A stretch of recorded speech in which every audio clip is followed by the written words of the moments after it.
Hey guys, tonight we're diving deep into the mysterious and oddly charming world of Victorian fashion. And not just corsets or lace gloves. No, tonight we're talking about spoons. Yes, really. Imagine brushing past a finely dressed lady on a foggy London street, and as she tilts her chin ever so slightly, you catch a glimpse of something silvery tucked between the velvet folds of her hat.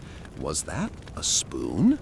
Not a weapon, not a brooch, not a comb, but a spoon. Tiny, delicate, deliberately placed. And no, she didn't forget it there after breakfast. It was intentional, and it meant something. So, before you get comfortable, take a moment to like the video and subscribe, but only if you genuinely enjoy what I do here. And if you're listening from anywhere outside London, or even if you're in it, drop your location and local time in the comments. I love knowing where in the world you're winding down with me. Now, dim the lights, maybe turn on a fan for that soft background hum, and let's ease into tonight's journey together. You're standing on a corner in South Kensington.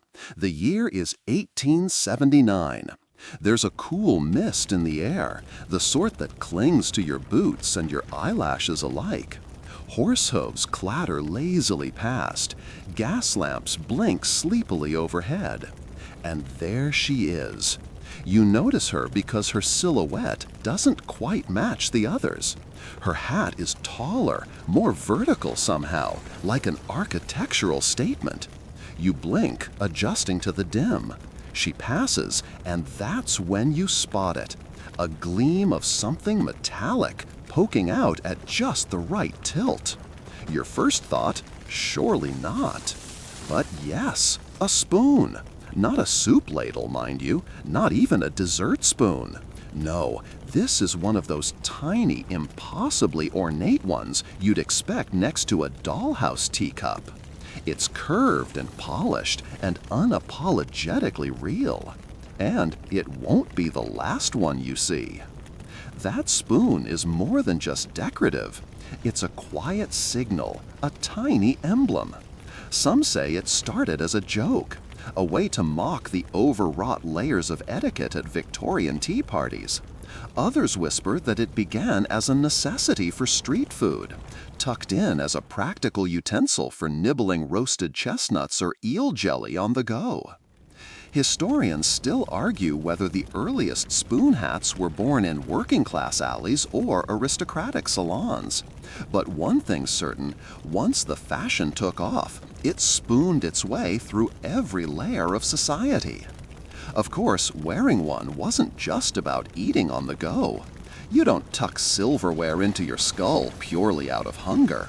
No, it became about presence, about wit, about letting everyone around you know that, yes, you follow the rules of polite society, but you also carry a spoon just in case you need to bend them. You make your way past storefronts lined with glass. A milliner's shop catches your eye.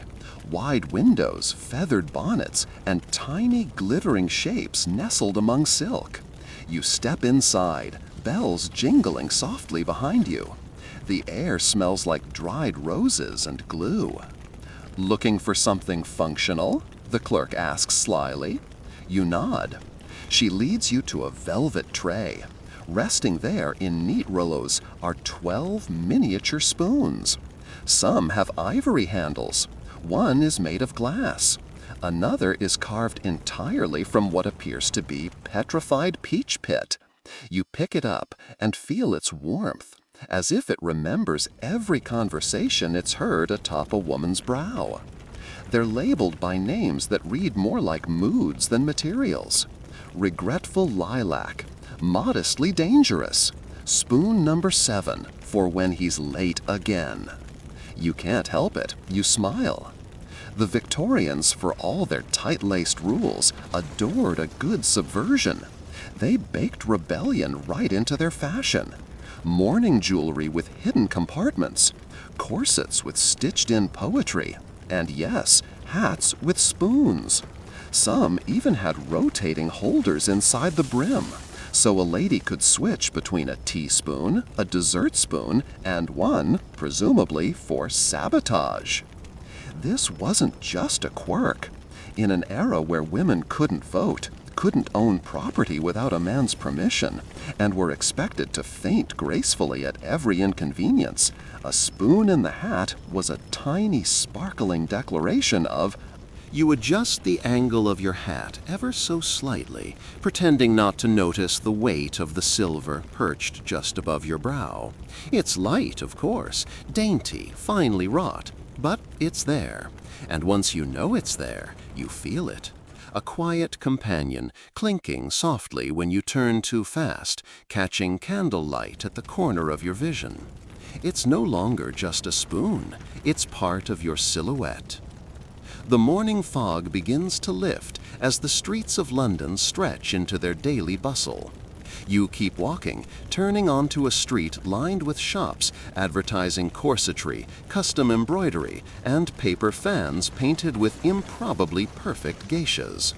You pass a vendor peddling roast chestnuts, their scent warm and earthy in the cool air. A small boy drops his sack of coal and points at your hat, whispering something to his sister. You smile politely. You're used to it. Because you, of course, are one of those women. Not scandalous, not exactly, but certainly curious. You attend lectures on phrenology, even if you don't believe a word of it. You take your tea with lemon and your satire with sugar. And you wear your spoon where the world can see it. You're headed to Madame Lyle's, dressmaker to the well-to-do, and, more importantly, a woman known for her discretion and her skills with hidden compartments. Her shop is tucked between a chemist and a place that claims to treat female hysteria with mineral salts and vigorous back-patting. Inside, Madame Lyle greets you with the same look she gives everyone, a mild squint followed by the barest nod of recognition. She doesn't smile unless she's drunk or unless she's measuring someone for something too risque to wear in daylight. You remove your gloves slowly, a gesture you've perfected. Let them fall into your lap just as she notices the embroidery at the cuff. Ah, she says, you're here for something practical. You are. Today's agenda isn't frills or frippery. It's structural. You need a hat that can hold more than just a spoon. Perhaps one that can cradle a small velvet pouch or conceal a folded note. There are rumors about new policing methods. Officers with sticks long enough to lift the back of your bonnet from 6 feet away. You're not planning anything illegal, of course, but a girl likes her privacy. As she measures the circumference of your head with her soft tape, Madame Lyle murmurs under her breath. There was a woman came in last week, she says. Wanted a pocket sewn under the brim. For almonds, she said. Almonds. Her tone makes it clear she doesn't believe in almonds. You ask about feathers. She says they're out of season. You ask about ribbon stiffeners. She nods approvingly. Then you mention your spoon. She pauses. What kind? She asks. You reach up and unpin it delicately, placing it in her palm. She squints. Oh, she says, a conversational spoon. She doesn't elaborate. You don't ask her to. Later, as you sip tea from a cup chipped just enough to be real, you gaze at a woman across the room adjusting her hatband. Her spoon is heavier, rounder, brass maybe, decorative. Yours, you realize, is different. Not better, just intentional. Hers is a flourish. Yours is a signal. Historians still debate the origin of this entire trend. Some claim it started among traveling governesses who needed a utensil they could trust during train lunches. Others point to an 1854 cartoon depicting a woman fencing with her hair comb while balancing a teaspoon on her forehead.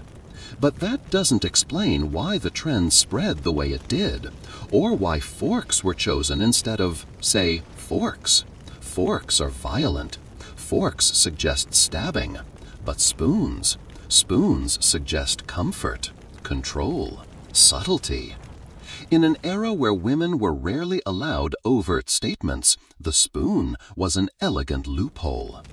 A gentleman enters the shop, looking vaguely confused. He's probably lost, or bold, or both.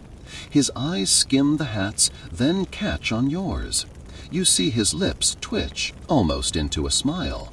He nods, and then, absurdly, tips his own hat.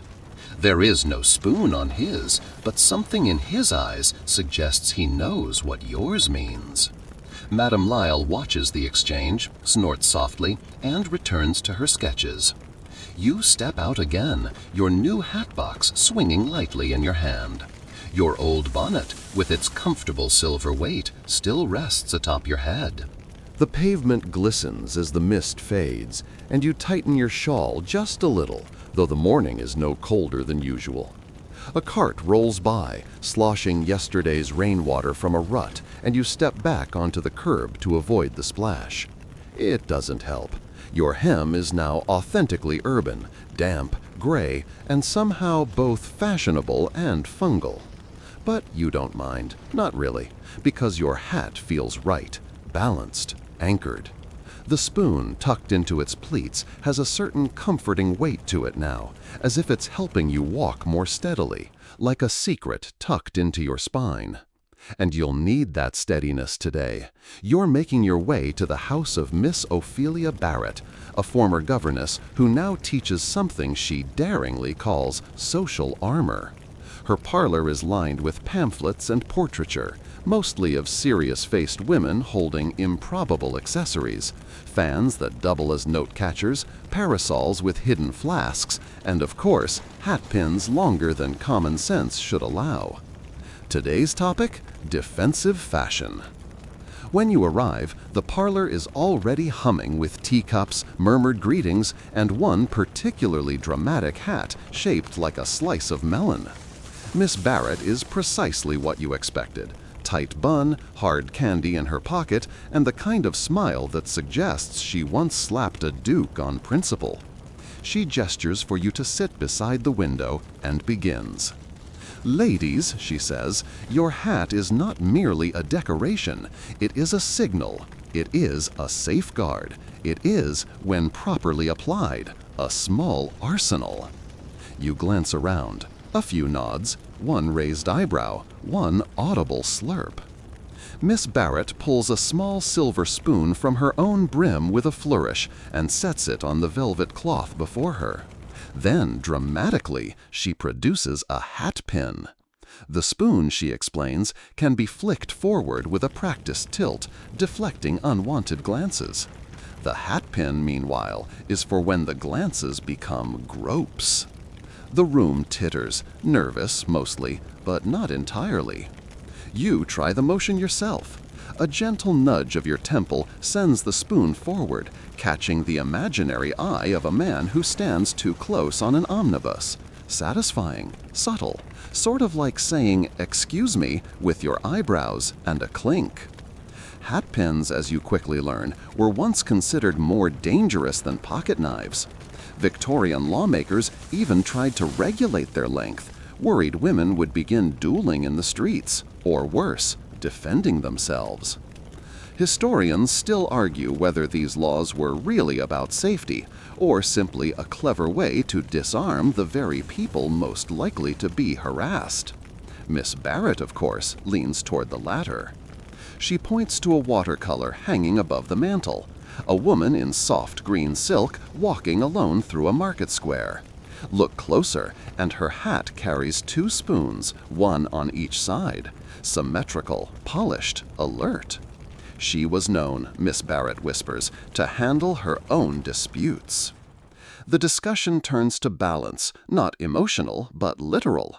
How to keep your hat level when someone grabs your wrist. How to bow without losing your spoon. How to nod graciously while implying you've memorized every corner of the room. You practice each, giggling softly behind gloved hands as one woman's spoon falls and clinks against a tray. Another tries a twirl and nearly knocks her own bonnet off. But by the end, you all have the hang of it. Your hat's poised, your spoons gleaming just enough to catch the gaslight, not enough to look aggressive. One woman pulls out a miniature mirror to admire the effect. Another produces a third spoon from her pocket, just in case. You leave the lesson feeling taller, not because your hat adds height, though it does, but now you know how to use it. It's not just a trend, it's protection, it's presentation, it's performance.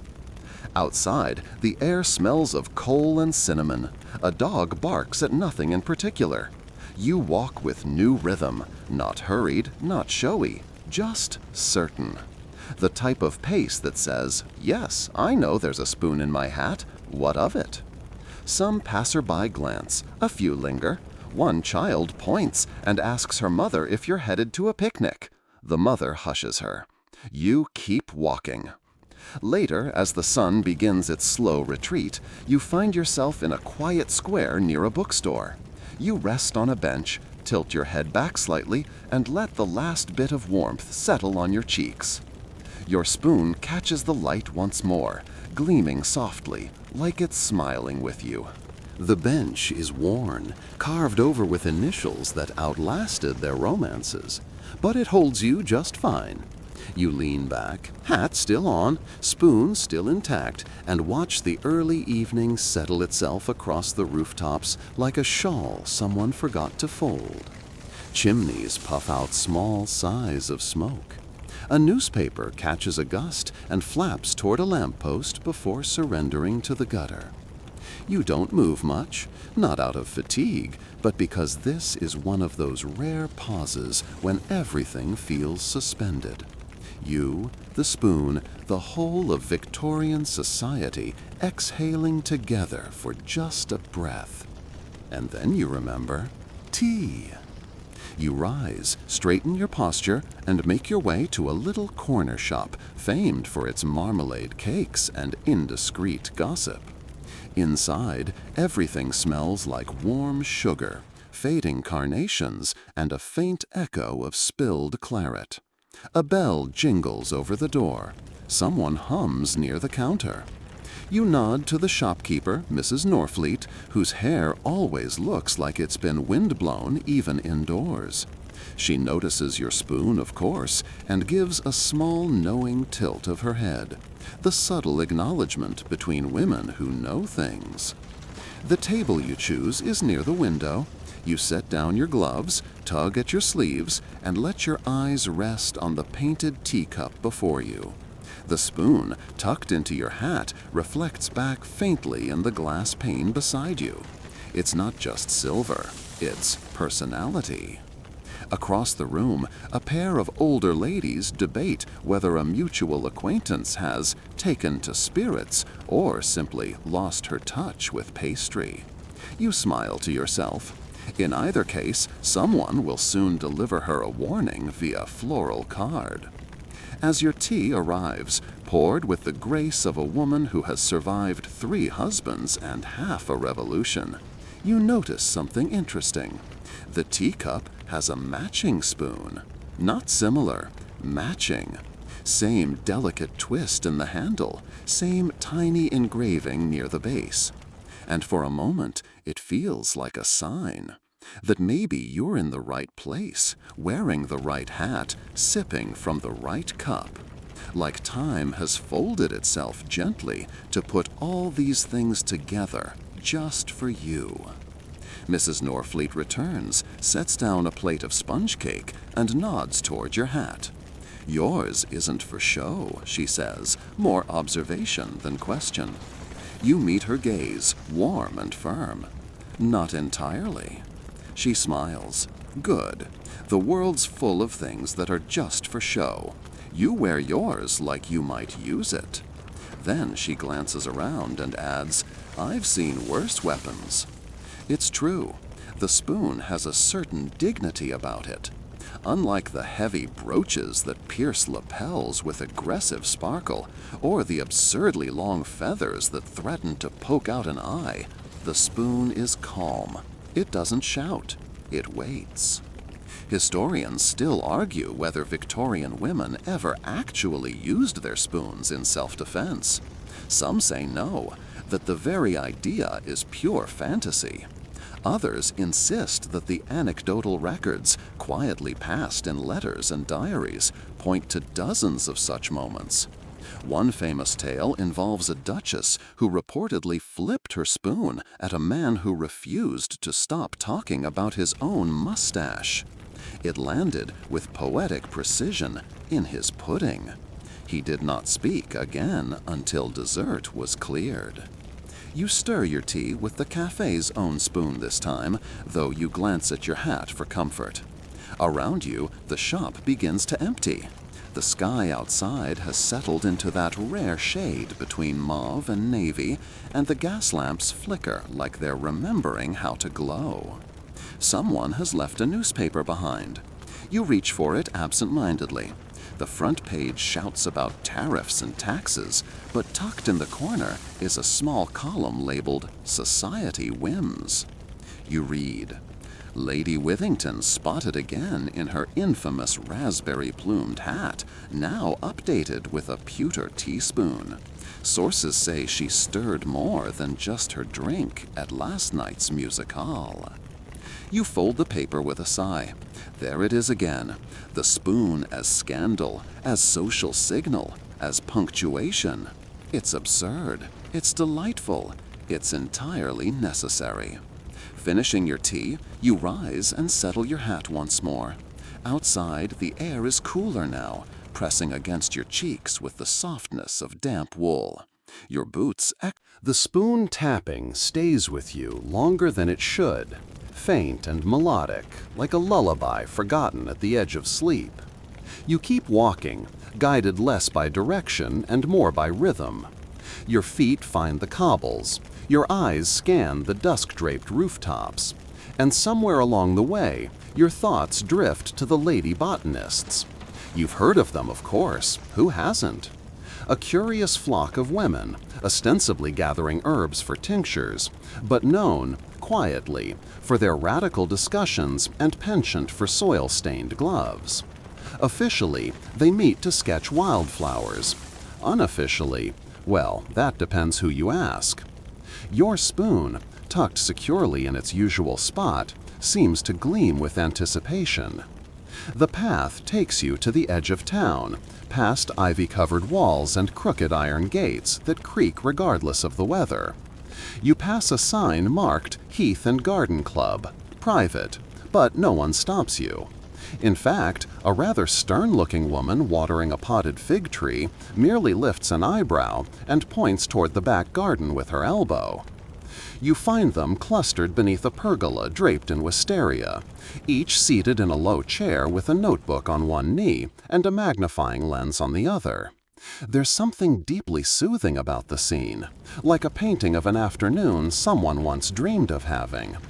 You take your place at the edge, and almost immediately someone passes you a biscuit and a small sketching board.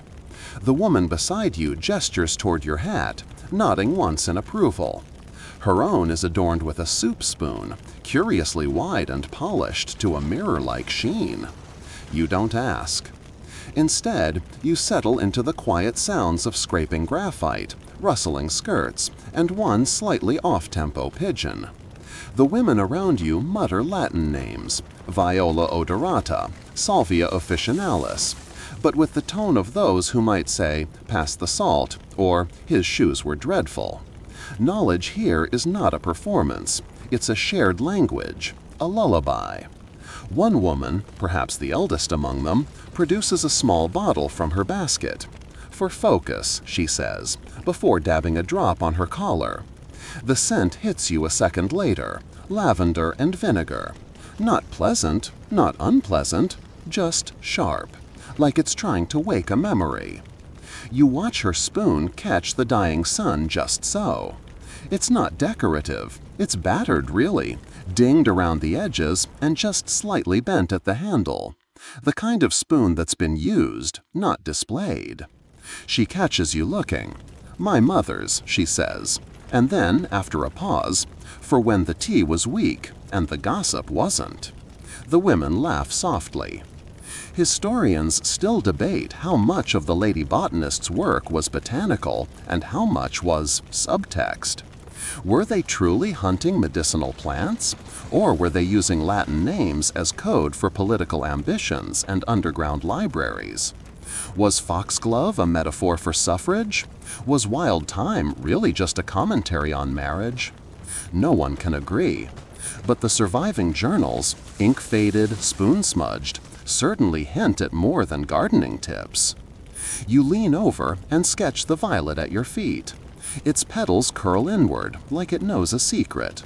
The air smells of damp stone and thyme. Someone sneezes quietly. A beetle strolls across your page, unbothered by your attempt at art. Eventually, the group begins to pack up, slipping pressed flowers into envelopes and brushing crumbs from their skirts.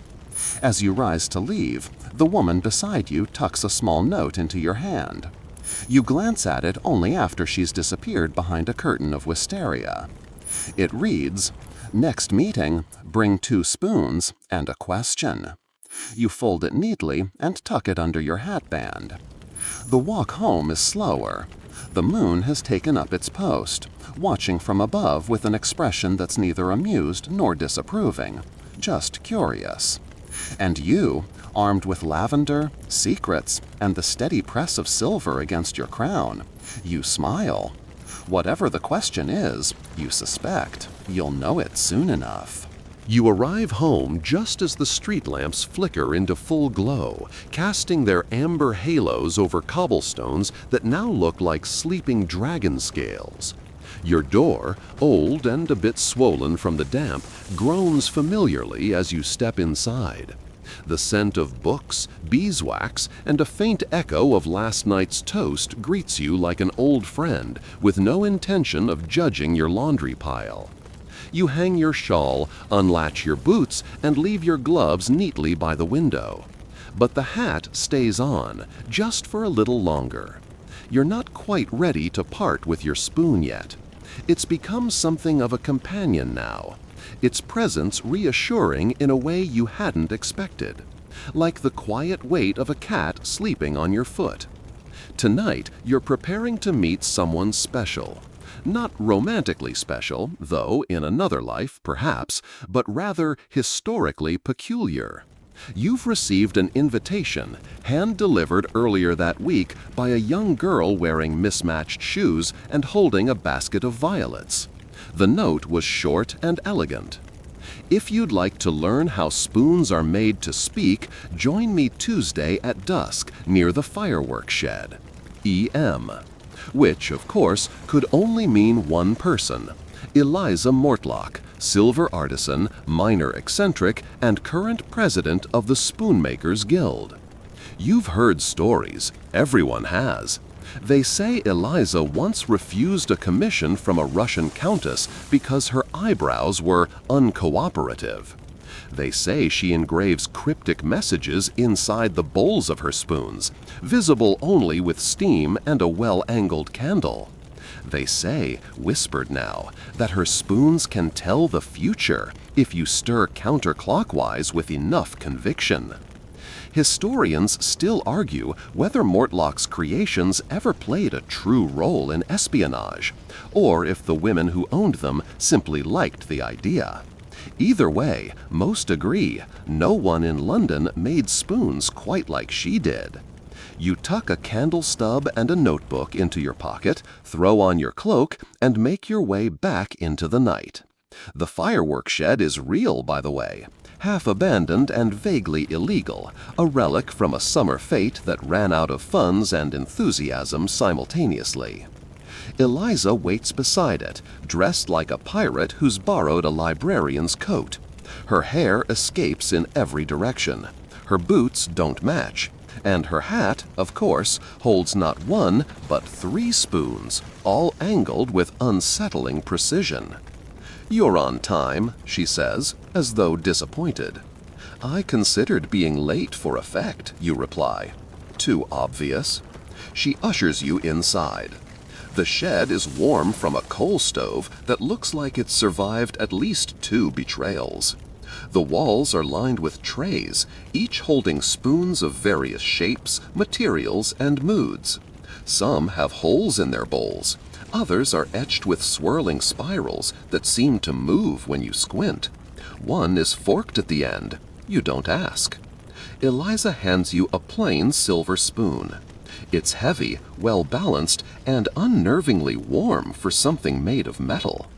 Say something to it, she instructs. You raise an eyebrow. A word, a sentence, a poem, doesn't matter. Just breathe into it. You hesitate, then whisper. Nothing ever happens quite the same way twice. She nods approvingly. Tennyson or your mother? Both, you reply. She takes the spoon back, examines it, then sets it into a wooden clamp.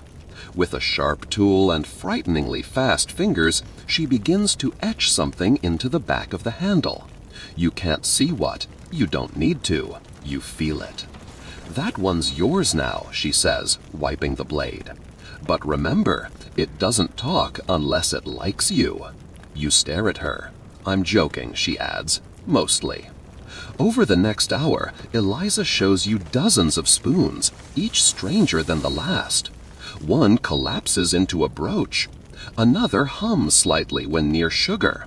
A third, made of bone, carries a hollow compartment sealed with wax. You're not allowed to ask what's inside. This one, she says, holding up a piece so thin it could double as a ribbon, was worn by a baroness under her wig. She used it to stir truth serum into her sister's sherry. You wait. That part true? Eliza shrugs. Hard to say, but the spoon doesn't deny it. By the time you leave, your new spoon is tucked carefully into your hat, and your thoughts are knotted up like an over-ambitious braid. Outside, the night has cooled, but the sky is still streaked with the last ghost of day. You don't sleep right away when you return home. The kind of quiet that fills the air is not the sleepy kind, it's the thoughtful kind. The kind that makes you light a candle even though you have matches for the lamp. The kind that has you pacing your sitting room in stockinged feet. Your new spoon resting in your palm like an egg that might hatch if you ask it nicely. You eventually settle at your writing desk. It groans like always. Furniture, you think, should sound tired if it's lived long enough. You set the spoon beside your ink pot, watching its silver curve catch the candlelight like it's laughing quietly to itself. Tonight's journal entry is longer than usual. It includes a sketch of Eliza's shed, a list of things you might engrave into metal someday, a reminder to find out whether spoonerism really was named after that vicar who kept saying queer old dean instead of dear old queen. You tap the spoon's handle gently against the paper for punctuation. 1 tick for a strong thought, 2 for a wandering one. It's soothing. You tell yourself you'll stop soon. Just 1 more line, 1 more paragraph, 1 more wandering observation. Eventually, you fall asleep in the chair. And dream, oddly enough, of a garden party. You're standing beneath a striped canopy strung with bunting. A light breeze rustles the edges of white tablecloths, sending floral arrangements into low-velocity chaos. Around you, women in pastel gowns nibble cucumber sandwiches and laugh too politely at things they don't find funny. The music is string-heavy and vaguely anxious. But your hat is magnificent. It's tall and supple and smug. And the spoon glinting from its brim is no longer silver. It's opal, the kind of opal that makes geologists break into stanzas. A man approaches with a tray of petit fours and the desperate eyes of someone who hasn't been talked to about postage stamps in days. You nod. He bows.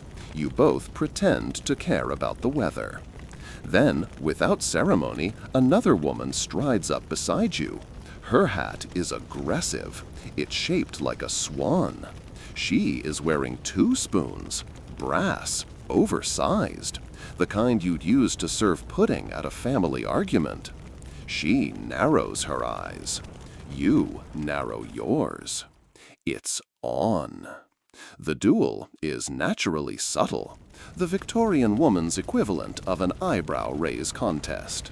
She adjusts her spoons. You tilt your hat, catching the light just so. She dips a petit four in cream with the sort of flair that implies espionage. You, with perfect calm, stir your tea once, clockwise, and place the spoon back in your hat without ever breaking eye contact. It's the social equivalent of a checkmate. She withdraws. You sip your tea. The breeze applauds in the branches. You wake to a crick in your neck and the soft huff of early morning. Your candle has gone out. Your spoon has left a gentle curve of warmth on the paper beside you. It's a little absurd. It's entirely perfect. You stretch, wince slightly, and decide that today you'll attend the next gathering of the lady collectors. Not everyone knows about them. They don't advertise. There's no newsletter, no announcements in the Times. You find them by knowing where to look, or more precisely, who to watch. The trick is spotting the spoon signals. 3 rapid tilts of the hat when exiting a shop. A slow stir of invisible tea in the air when reaching for a coin purse. And, most telling of all, a spoon adjusted from the left brim to the right just before entering a gallery. You follow a woman in teal to a storefront marked Millinery and Miscellany. She greets the shopkeeper with a cough that is not a cough and disappears through a curtain that sways for exactly 3 seconds before settling. You do the same. Beyond the curtain is a room that smells like dried rose petals and smugness. A round table sits in the center, surrounded by women of various ages, all exquisitely overdressed for a day with no official occasion, and all of them wearing spoons. They nod politely. One hands you a card with your name already written on it. Tonight's event, spoon swapping. You're about to learn that fashion, like espionage, comes with its own rituals. The spoon-swapping ceremony begins, as these things often do, with cake. 3 types, in fact: dense almond with candied peel, a lemon sponge so light it threatens to drift off the plate, and something deeply chocolate that arrives with no name and a silent warning. You select the lemon sponge, always a safe choice when surrounded by women wearing strategically placed cutlery. The room quiets. A woman with sharp cheekbones and an expression like someone who's never once dropped a stitch stands. She lifts her glass. "Ladies," she says, "and trusted guests." That's you, the newest, the observer who has somehow earned her seat through a mixture of curiosity, charm, and unspoken etiquette. The room quiets. A woman with sharp cheekbones and an expression like someone who's never once dropped a stitch stands. She lifts her glass. "Ladies," she says, "and trusted guests." That's you, the newest, the observer who has somehow earned her seat through a mixture of curiosity, charm, and unspoken etiquette. We are gathered tonight not simply to trade trinkets or indulge in sentimental metalwork, she continues, but to honor an art older than gossip and sharper than embroidery scissors, the collection and curation of spoons. There is light applause, controlled, polite, a single "hear, hear" from someone who perhaps got into the sherry early. You notice how every woman here wears her spoon differently. One has it suspended on a silk cord, dangling just above her brow like an elegant pendulum. Another has several layered into a kind of metallic nest, glinting with the promise of stories.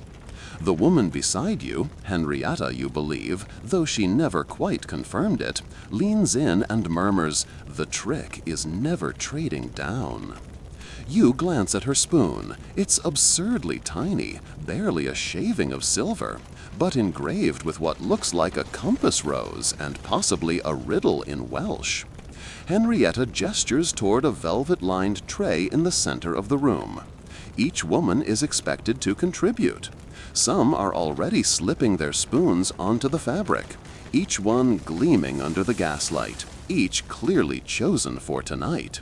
These aren't everyday spoons. These are tokens, carriers of meaning, whispers of memory. You add yours, Eliza's spoon, the one she etched with your words.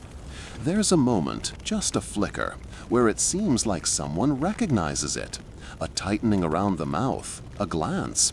But then the tray spins, slowly, and the ceremony continues. Each woman selects a spoon at random. Well, apparently at random. But you begin to notice the signals. A look, a nod, a brief hesitation before reaching. This is not a game of chance. This is a performance, a dance where everyone knows the steps, but no one says them aloud.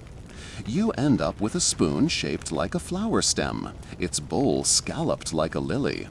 When you lift it, you feel a faint weight at the handle's tip. Turning it slightly, you discover a hidden hinge. Within it, a slip of yellowed paper folded 4 times. You don't open it. Not yet. Not here. Instead, you meet the eye of the woman who placed it. She nods once. You return the gesture. There are rules here, and you're beginning to learn them. Henrietta whispers again. That belonged to Eleanor Pratt. She once served poison with it, allegedly. You raise an eyebrow. Well, she adds, it was a dinner party. The evening winds on. Tea is poured. Cake disappears. Laughter rises, low and contented. But behind the mirth, there's a current, a steady thrum of intelligence, of awareness. These women aren't just collectors, they're archivists, they're historians of the unrecorded. Each spoon in their possession tells a story that never made it into official records, stories passed hand to hand, not ink to page. Historians still argue whether these informal gatherings had any real political influence. Were they simply social amusements with a flair for mystery? Or were these spoon-swapping circles hubs of information disguised beneath sugar dust and lace? No one can quite agree, but the women in this room know, or at least they remember knowing. And sometimes, in a world run by men with very serious hats and very loud opinions, memory is the most powerful currency of all. When you leave, the night is cool and humming. The paper still tucked inside your new spoon itches at your fingers, but you resist. You wake early the next morning, not because you want to, but because the pigeons outside your window are conducting what sounds like a council meeting, complete with shouting and occasional wing-based applause. Sunlight creeps in slow and golden, bouncing gently off your spoon collection, now resting on the writing desk. You stretch, yawn into the silence, and remember the folded paper, the one hidden inside last night's lily-handled spoon. You retrieve it carefully, holding the spoon as though it were made of bone china and royal secrets. You unfold the paper. 1 crease, 2, 3, 4. The ink is faded, the handwriting precise but rushed, like the author had thoughts that outran their pen. It reads, "If you're reading this, I hope it's raining. That would be suitably poetic. There's a note sewn into the hem of my laundry apron. Read it, or burn it, either is fine. A." You blink at it, once, twice. Then you blink at your own laundry pile, which, despite being aggressively unpoetic, is indeed waiting for you in a lopsided wicker basket by the stove. And just like that, your morning plans are made. After tea, toast, and a brief debate about whether the damp pair of stockings on the line are salvageable, they aren't, you begin your hunt. You search each apron methodically, turning hems and fingering seams. You find 3 pins, a forgotten peppermint, and something that may once have been a moth. But it isn't until you reach the oldest apron, the faded one with blue ticking and a stain that looks suspiciously like blackberry preserves, that you find it. A sliver of paper, so thin you almost miss it, stitched into place with thread the exact color of the fabric. You tug it free, heart beating faster now, not with fear exactly, but with the kind of curiosity that makes people read novels by candlelight until their eyelashes burn. The message is brief. Thursday, North Gate, dusk. Bring the spoon. No signature, no smiley face, just instruction. You reread it 3 times before folding it into your pocket. It feels like a story unfolding backwards, like someone left you a breadcrumb trail of silver and starch. The day passes slowly. You try to read, to mend a glove, to write a letter you don't actually intend to send, but your thoughts keep drifting to the note, to the spoon, to the woman who tucked a secret into laundry and trusted that someday someone would find it. When Thursday comes, you're ready. You wear the hat with the lily spoon tucked securely at a diagonal angle. You've chosen a cloak with deep pockets and a skirt with just enough swish to be dramatic but not impractical. Your boots are freshly brushed, your gloves smell faintly of cedar, and in your pocket is a small flask of blackberry cordial, just in case things get philosophical. The North Gate is quieter than the others. It faces a row of gardens that have long since grown wild. Briars tangle over fences, stone markers lean sleepily into weeds. A fox stares at you from beneath a lilac bush and decides you're not worth the trouble. And then, just as the sky purples into evening, someone arrives. A woman, perhaps in her late 50s, maybe older. Her coat is plain but well-tailored. Her boots are scuffed in the confident way that suggests she's walked through history and never asked permission. Her hat is modest. Her spoon is not. It is carved from horn and set with 3 seed pearls. At first glance, it looks like decoration, but as she moves, it catches the light with a sharp glint, like a wink or a dare. "You brought it," she says, her voice soft and low and lined with laughter. You nod, offer her the spoon without speaking. She doesn't take it. Instead, she reaches into her own pocket and produces a second spoon, an exact match. She holds it beside yours. Together, the 2 handles form a delicate curl, like parentheses or quotation marks around a forgotten phrase. "They were made together," she says, "for sisters or conspirators, depending on the weather." You smile. "So, which are we?" She shrugs. "Depends on the rain." The 2 of you sit on a bench so old it remembers kings. She tells you a story, not all of it, just pieces, of how the spoons were once part of a set passed between women who ran messages for causes no one could speak aloud, of how the silver was smelted from a melt. The next morning arrives like a cat, uninvited, stretching across your windowsill with little concern for your schedule. Sunlight warms the edge of the quilt, and the scent of chimney smoke and bread dough creeps in under the sash. You lie there for a while, listening to the city wake up in soft, irregular puffs. A cartwheel catching a stone, a kettle shrieking down the road, someone shouting "eggs" with the determination of a Greek chorus. You rise, not quickly. The memory of the twin spoons, now nestled carefully in your top drawer beneath a lace handkerchief and a sketch of a hedgehog you once attempted, lingers like perfume. You dress deliberately, every layer a kind of armor. Today, you're going to the market. Now this is no ordinary errand. You're not short on potatoes or petticoat ribbon. You're chasing rumors, specifically a whispered account that somewhere near the back alleys of Cinder Row, a certain nun has returned. Not just any nun, the pickpocket nun. You first heard of her at one of the lady collectors' quieter gatherings, during a lull between lemon biscuits and the topic of spoons made from coral. The story had a mythic tinge. A woman of the cloth who, it was said, redistributed stolen goods with the dexterity of a circus performer and the moral compass of a robin. She was said to wear a habit starched enough to cut glass and to move through crowds like a rumor. And most delightfully, she had a spoon. Not a small one either, a soup ladle with a handle long enough to tap an unsuspecting gentleman's coat pocket from 3 feet away. Historians still argue whether she truly existed or whether she was simply a composite figure, part vigilante, part holy prankster.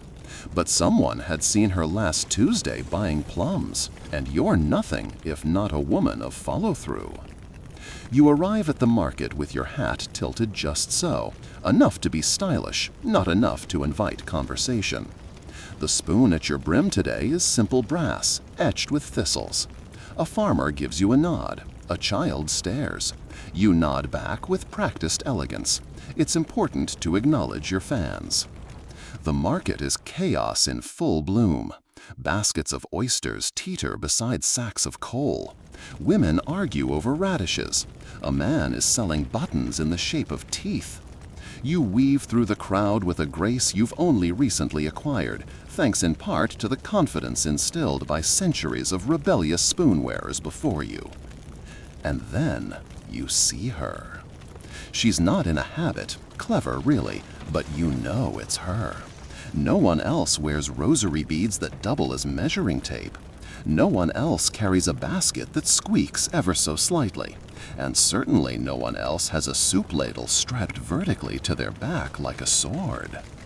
You trail her discreetly, past the cheese stall, past the woman selling knitted pigeons, past the man shouting about heirloom turnips with the intensity of a man who's seen battle. She stops suddenly, you too, pretending to examine a jar of gooseberry jam.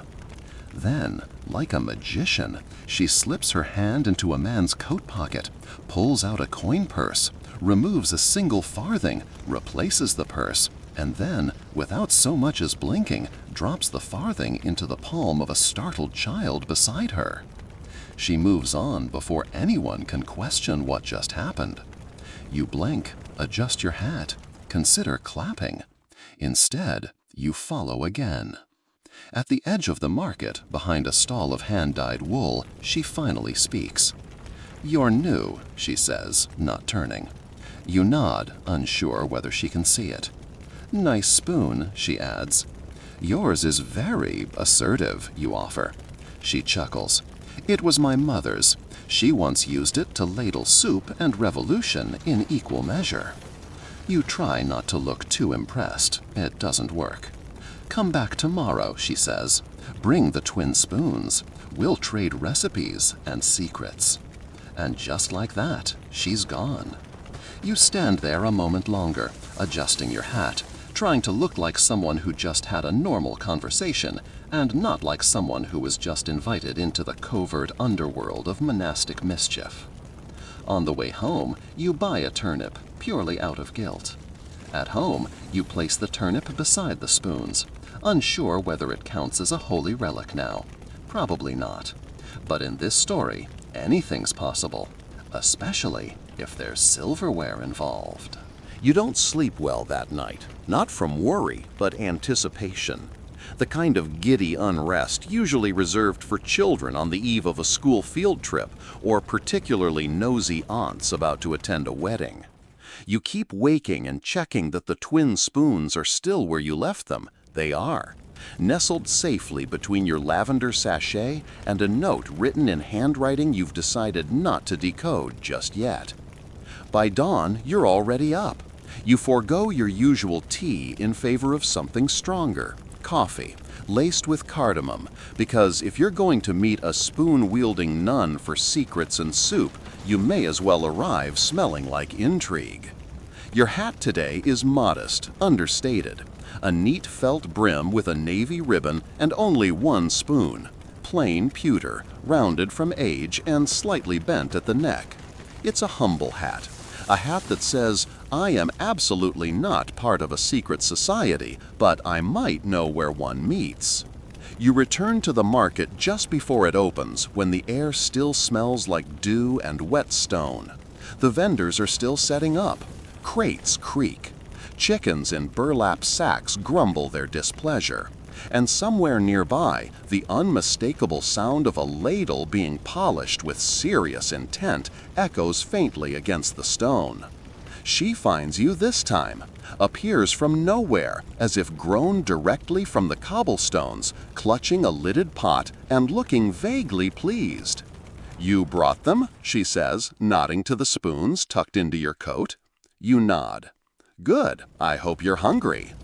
You follow her, not through winding alleys or into a cloister as you might have expected, but into a modest tea house tucked behind the fishmongers. No sign, no name. Just a chalkboard that says "Closed for repairs" in a handwriting that looks suspiciously familiar. Inside, it's warm. The kind of warm that smells of ginger, old books, and a hint of something smoky. A samovar simmers in the corner. There are spoons everywhere, on shelves, in teacups, dangling from a chandelier that appears to be made entirely of bent forks. She sets the pot down on a table and lifts the lid with a flourish. Soup. Rich, velvety, deeply red. The kind of broth that has absolutely nothing to prove and everything to give. The scent alone is enough to make you sit down uninvited. She ladles 2 bowls, hands you one, and gestures toward the spoon tucked into your coat. "You should use it," she says. "Tradition." You stir slowly. The twin spoons, yours and hers, tinkle quietly against ceramic. It's a lovely sound, like wind chimes at a very well-behaved garden party. "This recipe," she says between spoonfuls, "was passed down from a woman who once served soup to a man who tried to burn down Parliament. She gave him 3 spoonfuls. After the second, he changed his mind. After the third, he wrote poetry instead." You arch an eyebrow. She shrugs. Soup is persuasive. You believe her. As you eat, she explains her role, not as a thief exactly, but as a redistributor of attention. Pockets, she says, are where people hide things they shouldn't be keeping. Money, secrets, dried oranges. You nod, solemn. You have, yourself, found many suspicious things in pockets over the years. One memorable glove, a button shaped like a squirrel. "My spoon," she continues, "lets me take things without anyone noticing. But it's not just for taking. It's also for stirring. Ideas, mostly." There's a pause, a long, comfortable one. She leans in slightly, lowers her voice. "Would you like to learn?" You do. Of course you do. She begins with a story. It involves a traveling bishop, a missing salt cellar, and a dinner party that ended with 4 people switching shoes and nobody speaking of it again. The lesson, you think, has something to do with redirection and focus, though you can't be entirely sure. Either way, it's delightful. Historians still argue whether women like her operated in organized networks or if they simply gravitated toward each other, linked by instinct and accessories. Some believe the spoon was chosen deliberately for its domestic symbolism, an object of care and nourishment turned quietly revolutionary. Others suggest it was purely practical, easier to hide than a knife, more polite than a fork. Your teacher doesn't say either way. She just ladles more soup. Eventually, you present the second spoon, the twin. She takes it reverently, turns it in her fingers, then slides it into a small velvet pouch stitched with what looks suspicious. The world feels different after soup. Not just warmer or fuller, but more arranged. Like all the little mysteries of the day have been gently stirred together and left to simmer. As you walk home, the streets don't feel chaotic. They feel composed, as though each cobblestone knows its place, and each passerby has a secret you've already half guessed. You pass a florist trimming wilting roses, a lamplighter humming something tuneless, A street urchin with a pocket too obviously empty for his hands to be in. You nod to him. He nods back. Neither of you speaks. It's the kind of moment you'd almost miss if you weren't wearing a spoon that's seen things. Back home, you lay your hat on the table, brim up so the spoon doesn't scrape, and pull out your small writing case. The memory of the soup shop and the pickpocket nun still lingers. Not just in your coat, which smells faintly like smoked paprika and incense, but in your mind, where it has filed itself neatly beside the lady collectors, the twin spoons, and the secret sewn into laundry. You're halfway through a scribbled sketch of her chandelier, which you're pretty sure contained a full dessert fork at the apex, when there's a knock at the door. A letter. No signature on the outside, just your name in a looped script that favors ink blotches and strong opinions. Inside, one sentence. If your spoon is prettier than his silverware, he might just propose. You blink. There's no return address, no wax seal, just a pressed violet and a faint scent of starch. Now, you're not one for gossip, or at least not the irresponsible kind, but this smells like matchmaking, and that, historically, is where spoons have done some of their finest work.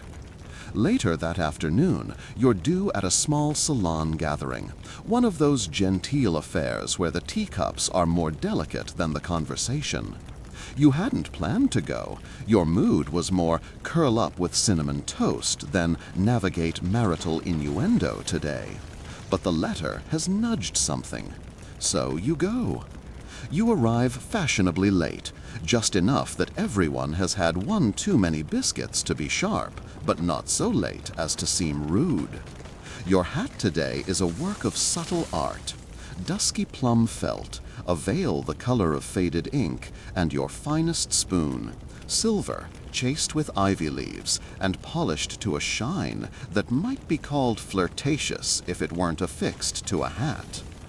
The host is a woman who insists on being called Dottie, though her given name is Margaret Ann something or other.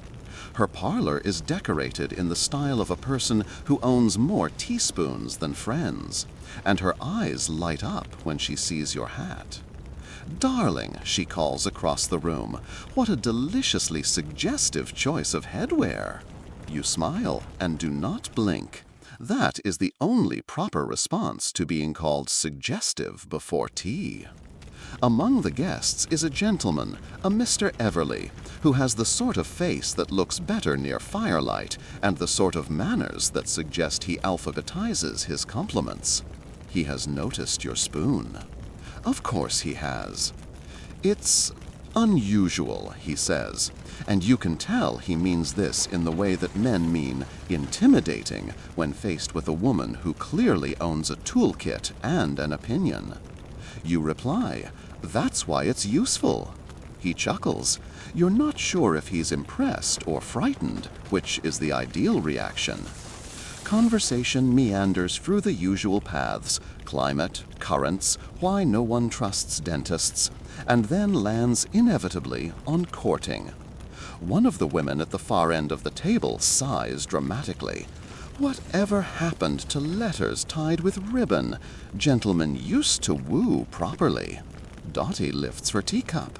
"Darling, if a man handed me ribbon and nothing else, I'd ask where he buried the rest of the gift." Laughter. Even Mr. Everly smiles, though he nearly drops a cucumber sandwich in the process. You stir your tea with the spoon from your hat. Yes, it's impractical. No, that's not the point.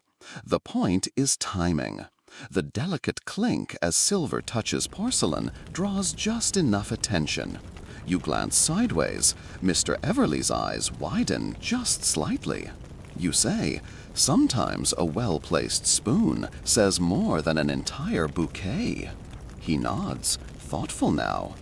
Historians still argue whether the flirtation spoon was a real Victorian phenomenon or simply You don't marry Mr. Everly, not immediately anyway. That sort of thing requires at least a season's worth of slow glances, library encounters, and shared cake slices eaten with strategic silence. But you do accept a second walk, and a third. And once, over toasted crumpets and scandalous plum preserves, he dares to offer you a spoon. Not just any spoon, an empire spoon. That is to say, a ceremonial spoon lifted directly, or so he claims, from one of the late Queen Victoria's own diplomatic gift sets, reportedly received from a foreign ambassador who mistook her corgi's bark as a request for more gravy. The spoon is absurd, gilded, engraved with lions and laurels, and a tiny crown perched awkwardly at the tip of the handle like a paper hat at a particularly formal dinner. You should hate it. And yet, it's oddly charming. Heavy, pretentious, a little too proud of itself, much like Mr. Everly. You accept it with mock solemnly, promising to wear it when visiting your most judgmental aunt. He beams. The spoon joins your collection, though it requires its own drawer, lest it start fights with the subtler pieces. Days pass, weeks even, and one morning, while sipping tea and reading a delightfully unhinged article about parrots employed by the post office, you see an announcement.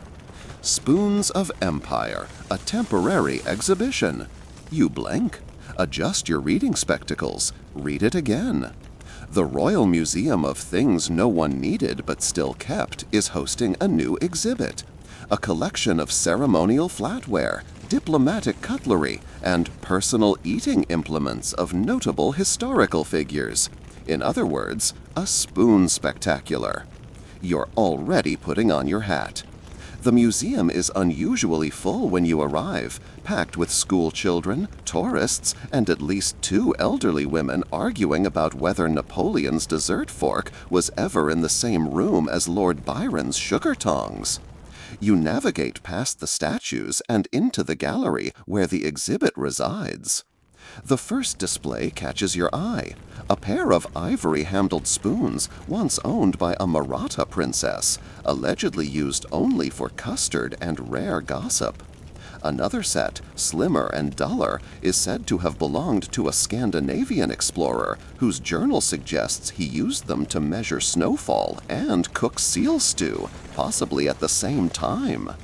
You stop before a case that gleams more than the others. Ceremonial spoon, Persian origin, 19th century.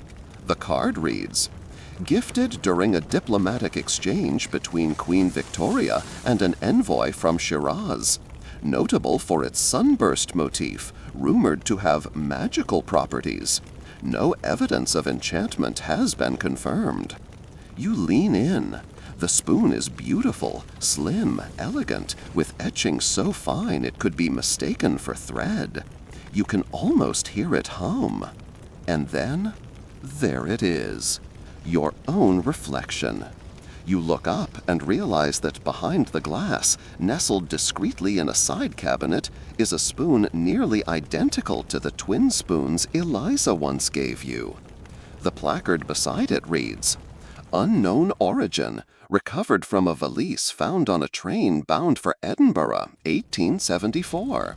Thought to have belonged to a traveling academic or lady agent of unknown name. Not for public handling. You don't smile, not yet. Instead, you glance around. No one's watching. You reach into your sleeve and tap your own spoon, Eliza's original, lightly against the glass. The case does not open. Nothing magical occurs, but you feel something. A small weight settling behind your ribs. The quiet, unmistakable feeling of recognition. Historians still argue whether the spoon in the case belonged to one of the original messengers of the lady collectors, or whether it was simply lost luggage with a flair for melodrama. But standing here, your own matching spoon warm against your chest, you know better. These spoons weren't just used for tea and whispering gossip over scones.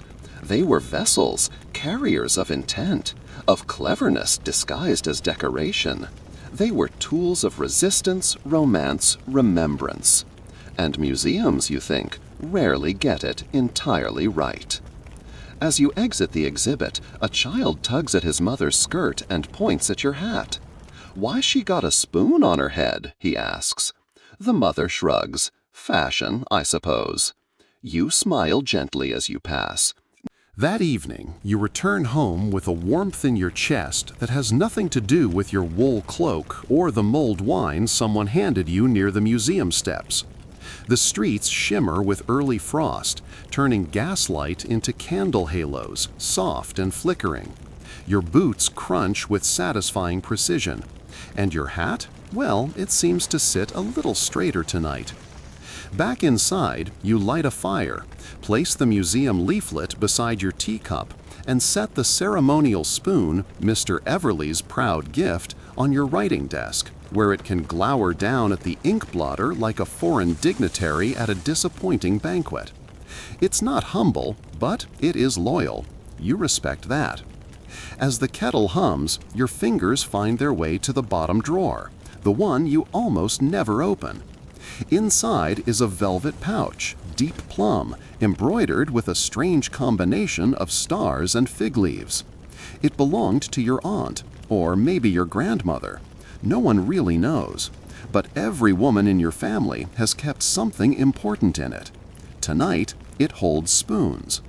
Not the working ones, not the ones with hinges or hidden compartments or tiny riddles etched in code. No, these are the sentimental ones. The one your mother gave you, with your name badly scratched into the bowl. The one a stranger once traded for a smile at a train station. The one shaped like a narwhal because you lost a bet and never returned it. You add the museum twin to the pouch. It's not theft if it never left your family, or so you tell yourself. Your tea is ready. You pour it slowly, savoring the steam, the scent of bergamot and old wood. You select a spoon for stirring, not one of the keepsakes, not tonight, but a plain one, smooth and unadorned, the kind that disappears into drawers and only gets noticed when it's gone. And that's when it hits you. You remember something. Not a date, not a name, but a taste. A memory so sharp and so oddly sweet that it slices clean through your thoughts. Cough syrup. Not the modern sort, not the sickly bubblegum horror in green glass bottles, but the old kind, sticky, herbal, and lovingly laced with just enough opium to make a child believe in angels and wallpaper animals. Victorian households swore by it. Mothers administered it like sacred ritual. And spoon sales? Oh, they boomed.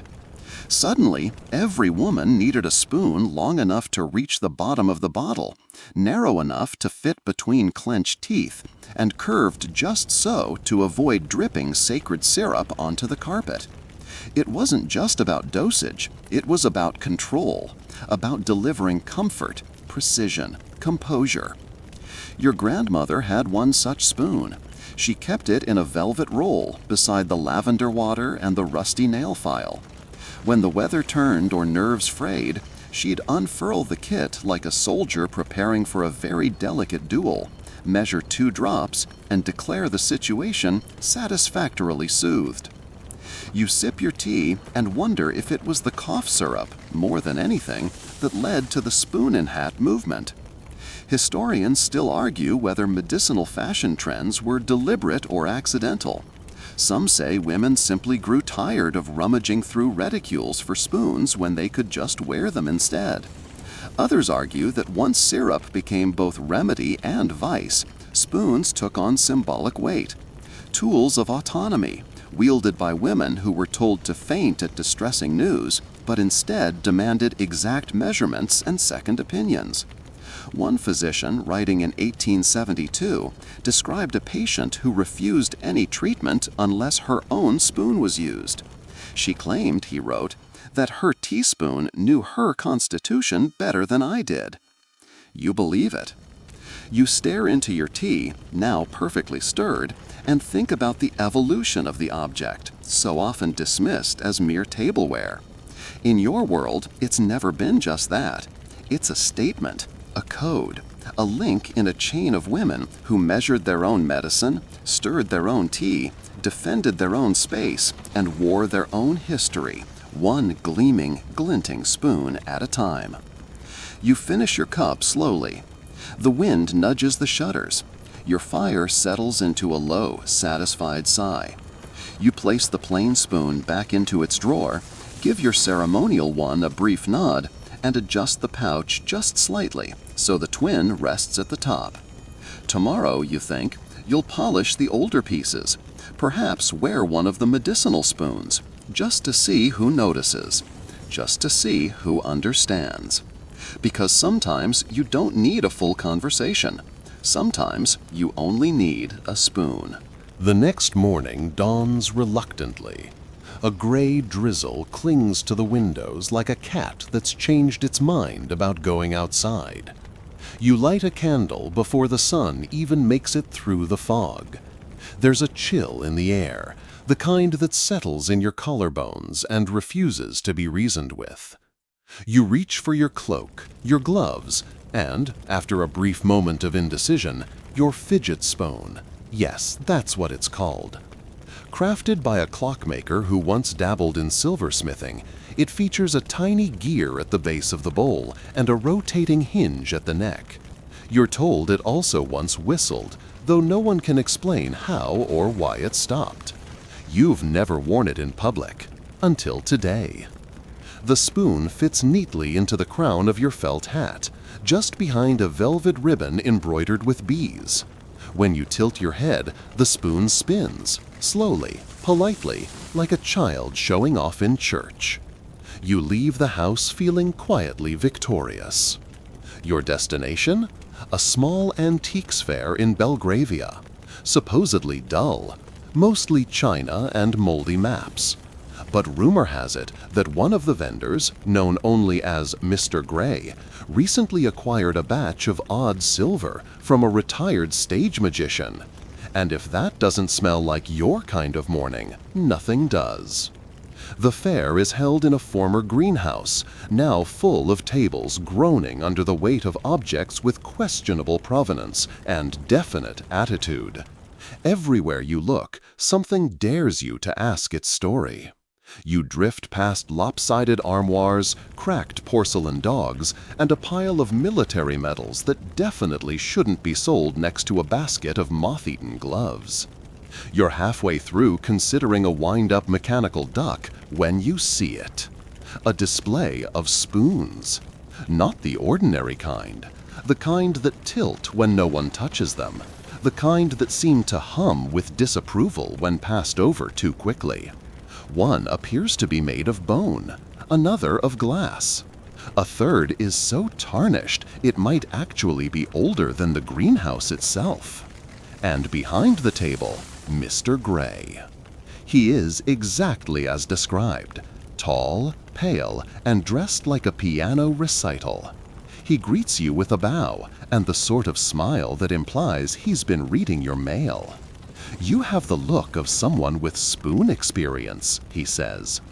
You incline your head ever so slightly, allowing the gear spoon to spin behind your ribbon. He blinks once, nods, and gestures to the table. "May I offer you a demonstration?" He selects a spoon that appears to be made from two different metals fused at a strange diagonal.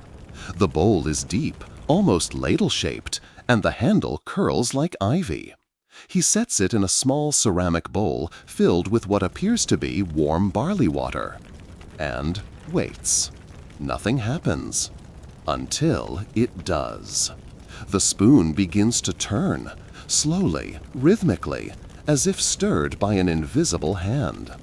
He says casually, "Heat-activated hinge," he says, but only responds to barley water. Wine makes it cry. You chuckle. You can't help it. The spoon seems pleased.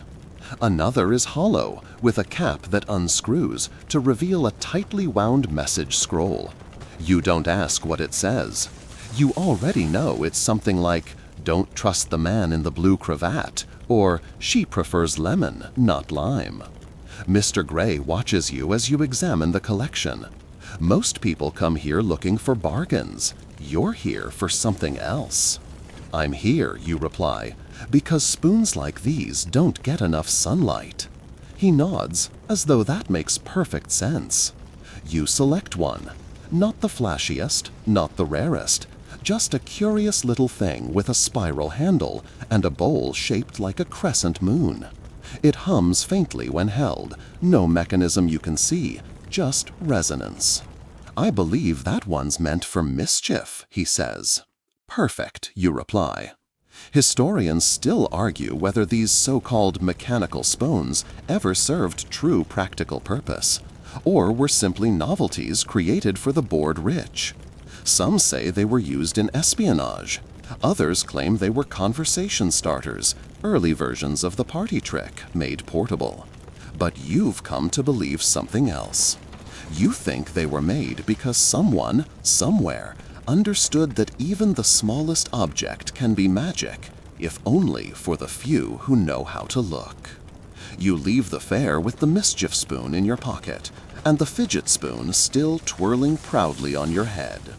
You pass a woman with a baby in one arm. The next morning, you wake to the sound of gentle rain ticking against the window like a courteous knock.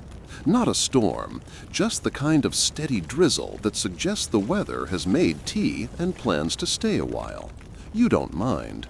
Rainy days are ideal for sewing circles, especially ones where no one really sews. You've been invited, unofficially of course, to a gathering held in the back room of Miss Crimble's Thread and Thistle, a shop that sells fabric by the yard, buttons by the pinch, and secrets by the hour. Today's meeting is themed, Ghosts and Other Inheritances. You choose your hat accordingly. It's trimmed in pale blue velvet, faintly reminiscent of mourning attire, but with a rebellious curve to the brim. Tucked into the hatband is a spoon, shaped like a teardrop, long, slender, silver, so tarnished it looks like moonlight that's forgotten how to shine. You arrive just as the grandfather clock strikes 11, and the shop's front bell gives a double jingle, code for the interesting kind of customer. Miss Crimble greets you with a thimble of cinnamon cordial and a nod toward the curtained doorway. The back room is dimly lit, the walls lined with shelves of embroidery thread arranged more carefully than most marriages. At the center, a round table covered in muslin and lavender sachets. A few women are already seated, all wearing their own subtle spoon statements. Today's circle begins not with stitching, but with a story. Marjorie, who speaks in the lilting tones of someone who once recited poetry to confuse border guards, starts us off. She tells of a seamstress's apprentice named Elsie, who once stitched her broken heart into the hem of a wedding dress. Not metaphorically, literally. A note, a lock of hair, a spoon. "Why a spoon?" someone asks. "To weigh it down," Marjorie says simply. Another woman adds, "They say the bride kept tripping, which is what you get for marrying a man who insists on separate closets." The room hums with agreement. You listen, you sip, you run your fingers over the edge of your spoon, and then, without meaning to, you speak. "There's a story I heard once," you begin, "about a seamstress who believed certain stitches could trap a ghost." A pause. The good kind. Everyone turns. She used silver needles, and instead of thread, she stitched with horsehair dipped in tea and moonlight. Just a few loops, tucked into the sleeve lining or corset ribbon. No one could see it, but if the garment was worn on the wrong day, the ghost would tug. Someone sets down their teacup, gently. "I suppose," you add, "that's why some dresses never quite fit. It's not the tailor, it's the ghost trying to breathe." A moment of silence. Then, as if by prearranged signal, every woman at the table pulls out her needlework. One begins a hem, another a button loop, A third draws an intricate pattern resembling, quite unmistakably, a spoon. You take up a square of linen and begin stitching too, not for function, for memory. Your pattern forms slowly, a spoon curled around the shape of a sleeping cat. You don't know what it means. You don't need to.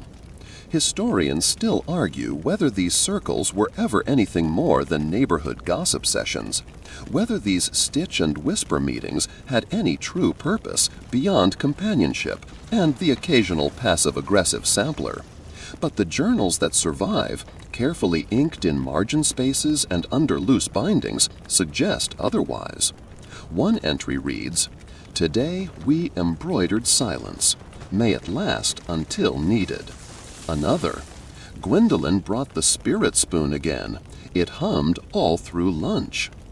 Eventually, as the cordial dwindles and the stitches slow, someone brings out the tin, the one with odds and ends scrawled on the lid. Inside, thimbles, buttons, ribbons, and a single spoon. Not an antique, not magical, just wrong. Bent sideways, its bowl slightly torn, handle marked with what looks like bite marks or perhaps a key pattern from a music box. No one knows where it came from, but it's passed around like a riddle. You hold it for a long time. It doesn't hum, it doesn't shine, but you feel it. A kind of weight, not heavy, just firm, like someone's memory refusing to be packed away. You return it to the tin, offer a gentle nod, and sip the last of your cordial. Outside, the rain has stopped. You leave the shop with the scent of old thread and ghost stories. You don't intend to go to the spring ball. Truly, it's not your kind of event. It's extravagant, noisy, full of powdered faces and shoes that squeak with more confidence than their owners. Worse, there's a dress code that includes phrases like floor-length elegance and jewelry modest but visible. You had every intention of skipping it and staying home with toasted scones and a suspiciously thick library book. But then your spoon goes missing. Not just any spoon, the spoon. The one Eliza Mortlock etched with your first whispered secret. The one that survived the soup shop, the lady collectors, and the mystery of the double-handled twin. The one you've worn faithfully for weeks in your hat, tucked just beneath the rim like a sentinel. Gone. At first you think it must have fallen. You check every pocket, every drawer, every tea tin and coat cuff. You even pat down the cat, twice. She's offended. But no spoon. It's only when you lift the brim of your hat and find, instead of the comforting curve of silver, a hastily folded scrap of paper pinned beneath the lining, that you realize this wasn't an accident. The note reads, "If you want it back, bring a different spoon. Wear lilac. Smile twice. Frown once. Spring ball. Midnight." You sit down, hard. This is either a joke from one of your more eccentric friends or the most delightfully cryptic heist you've ever been a part of. Either way, it requires a plan. You choose your outfit carefully. Lilac gown, simple but sharp. Gloves the color of old parchment. And for your hat, a spoon you've never worn in public. The collapsible one, hinged in 3 places, engraved with constellations, and rumored to click softly during full moons. Midnight arrives like a sigh. You arrive like a question no one wants to answer. The ballroom is glorious in the worst possible way. Columns like wedding cakes, chandeliers trembling under the weight of 1,000 candles, a string quartet so aggressive it could duel, and people, so many people, twirling, sipping, glancing, judging. You move quietly through the room, your smile deployed twice, your frown once. just as instructed. A waiter offers you champagne. You take the glass, but not the sip. The moment feels too sharp for bubbles. Then you see her. Across the floor, in a gown made of regret and tulle, is her. Lady Penelope Ashfield, known collector of miniature spoons, decorative fans, and men's secrets. She once hosted a dinner party where every course was served with its own gossip. Her hat is impeccable, and on it, your spoon. There's no mistaking it. The curve, the engraving, the slight notch where it once caught on your cloak pin. It gleams now in the candlelight like it's winking at you. You make your way over, slowly, strategically. You bump shoulders with a banker, apologize to a duchess, glide past a poet who's too busy admiring his own lapel to notice anything else. When you reach her, you simply say, "Lovely hat." She smiles. "Thank you. It spoke to me." "Did it say anything about being stolen?" A pause. Then lightly, "No, but it did suggest that you'd come looking." You smile, not unkindly. "I'd like it back." Lady Ashfield takes a slow sip of her drink. "Then you'll have to earn it." Historians still argue whether the spring ball incident ever happened, whether a hat-based spoon duel between two women of curious repute actually occurred beneath the grand chandelier of Lord Featherstone's East Ballroom. Some say the story was invented by a journalist desperate for readers. Others insist that the scrape marks on the marble floor are still there.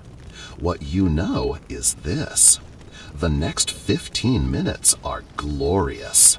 You and Lady Ashfield circle each other with precision, not fighting, not exactly, but exchanging verbal parries, anecdotal jabs, and perfectly timed laughter. Every gesture, every word is a move in the game. The spoon does not ask where it's been, and you don't ask it either. Some returns are too delicate for interrogation.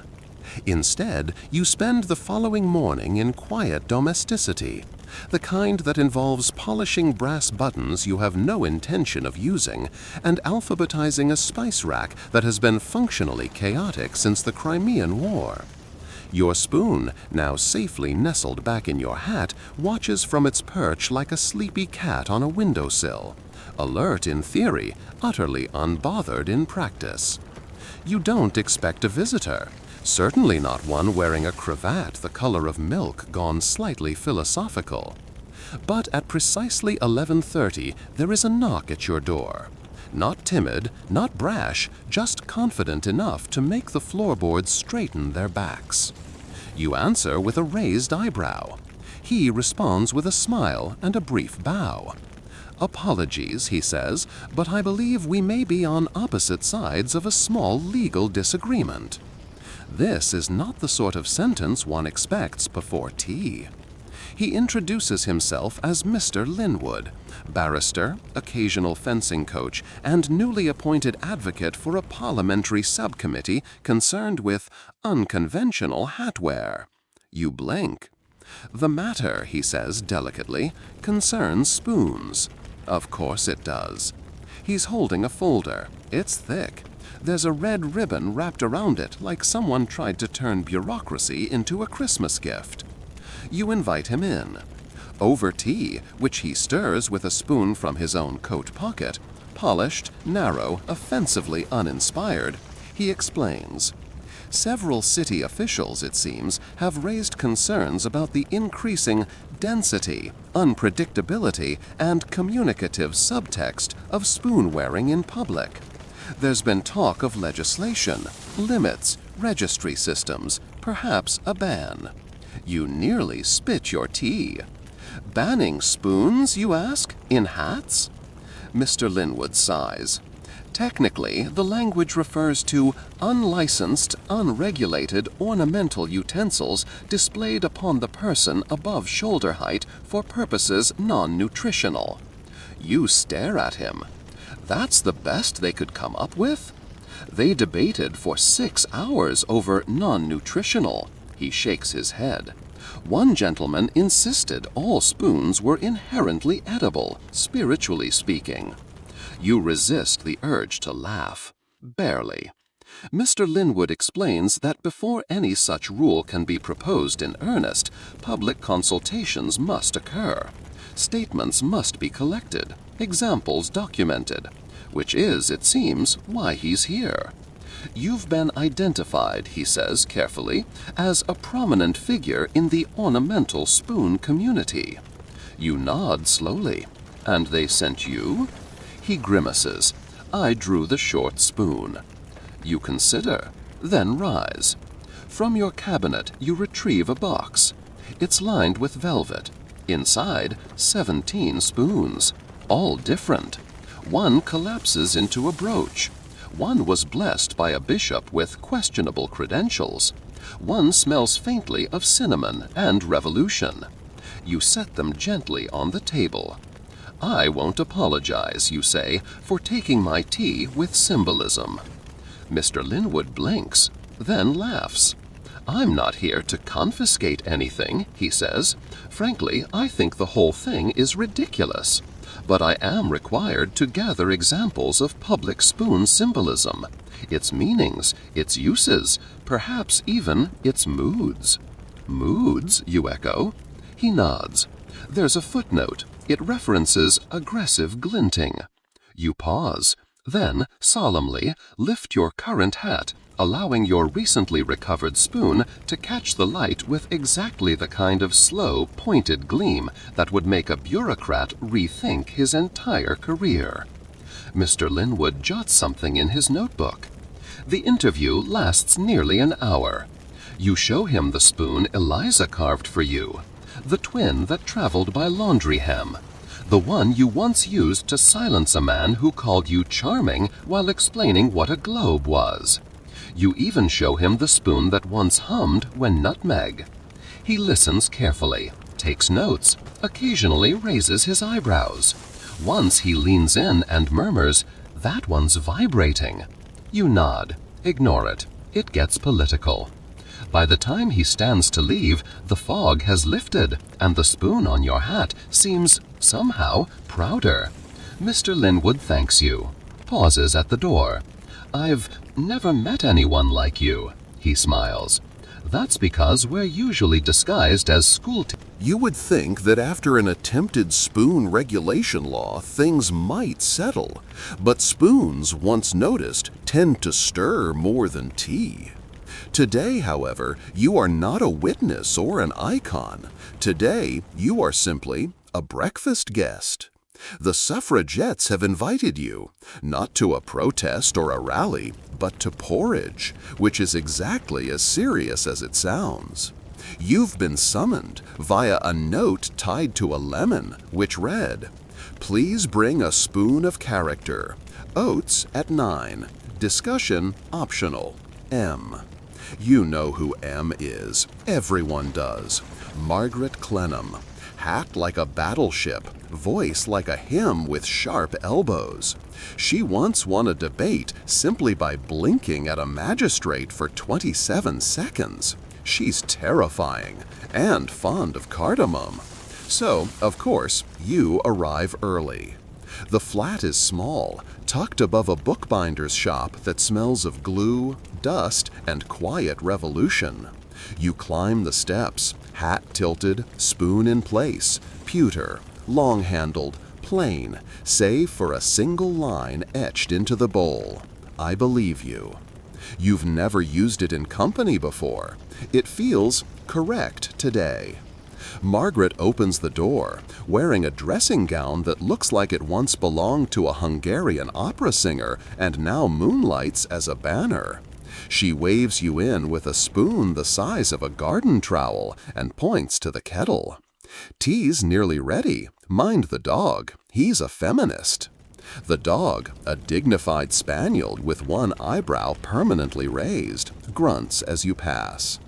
The table is already set. 6 women, 7 spoons, 1 chair left. yours. No one introduces themselves. That's not how these breakfasts work. Names are for people trying to be remembered. You're here to discuss, not network. And by discuss, of course, you mean whisper things like, "Did you see her pamphlet?" And "The tailor's wife left with the cart driver and took the manifesto with her." Your porridge is served plain. Oats, water, a dash of salt. Revolutionary food for revolutionary minds. You stir slowly, the "I believe you" spoon glinting in the morning light. Margaret leans in. "You've been busy." You sip. "So has my hat." Someone chuckles behind their spoon. Discussion turns, inevitably, to strategy. Where to hold the next meeting. Whether to make the new signs double-sided. If it's time to reintroduce the marching teapots, an idea from the previous summer involving 6 women, a large samovar, and a very confused constable.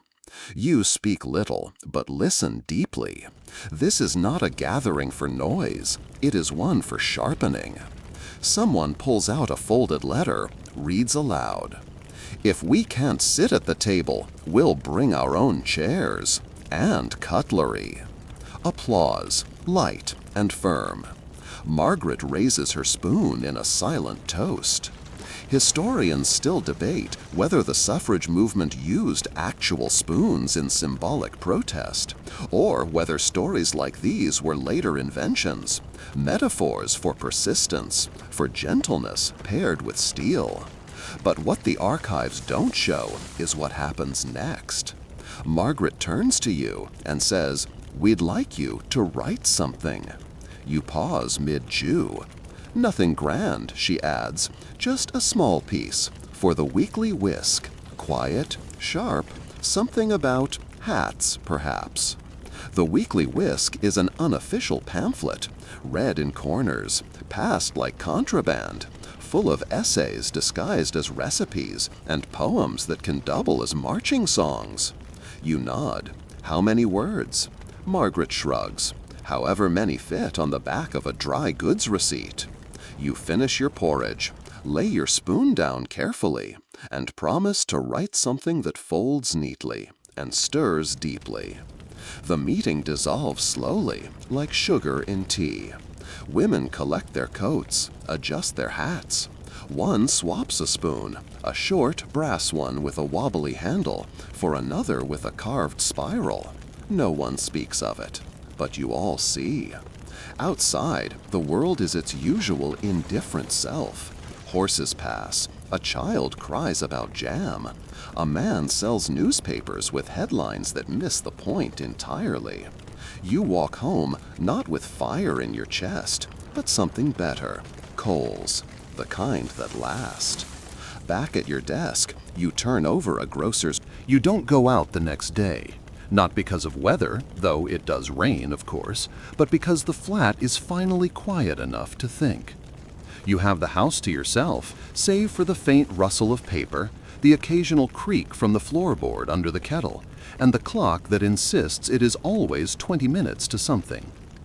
Your spoons are spread across the table like a minor archaeological dig. You're meant to be cataloging them, something about establishing a personal archive, according to Henrietta and her aggressively typed letter on embossed stationery.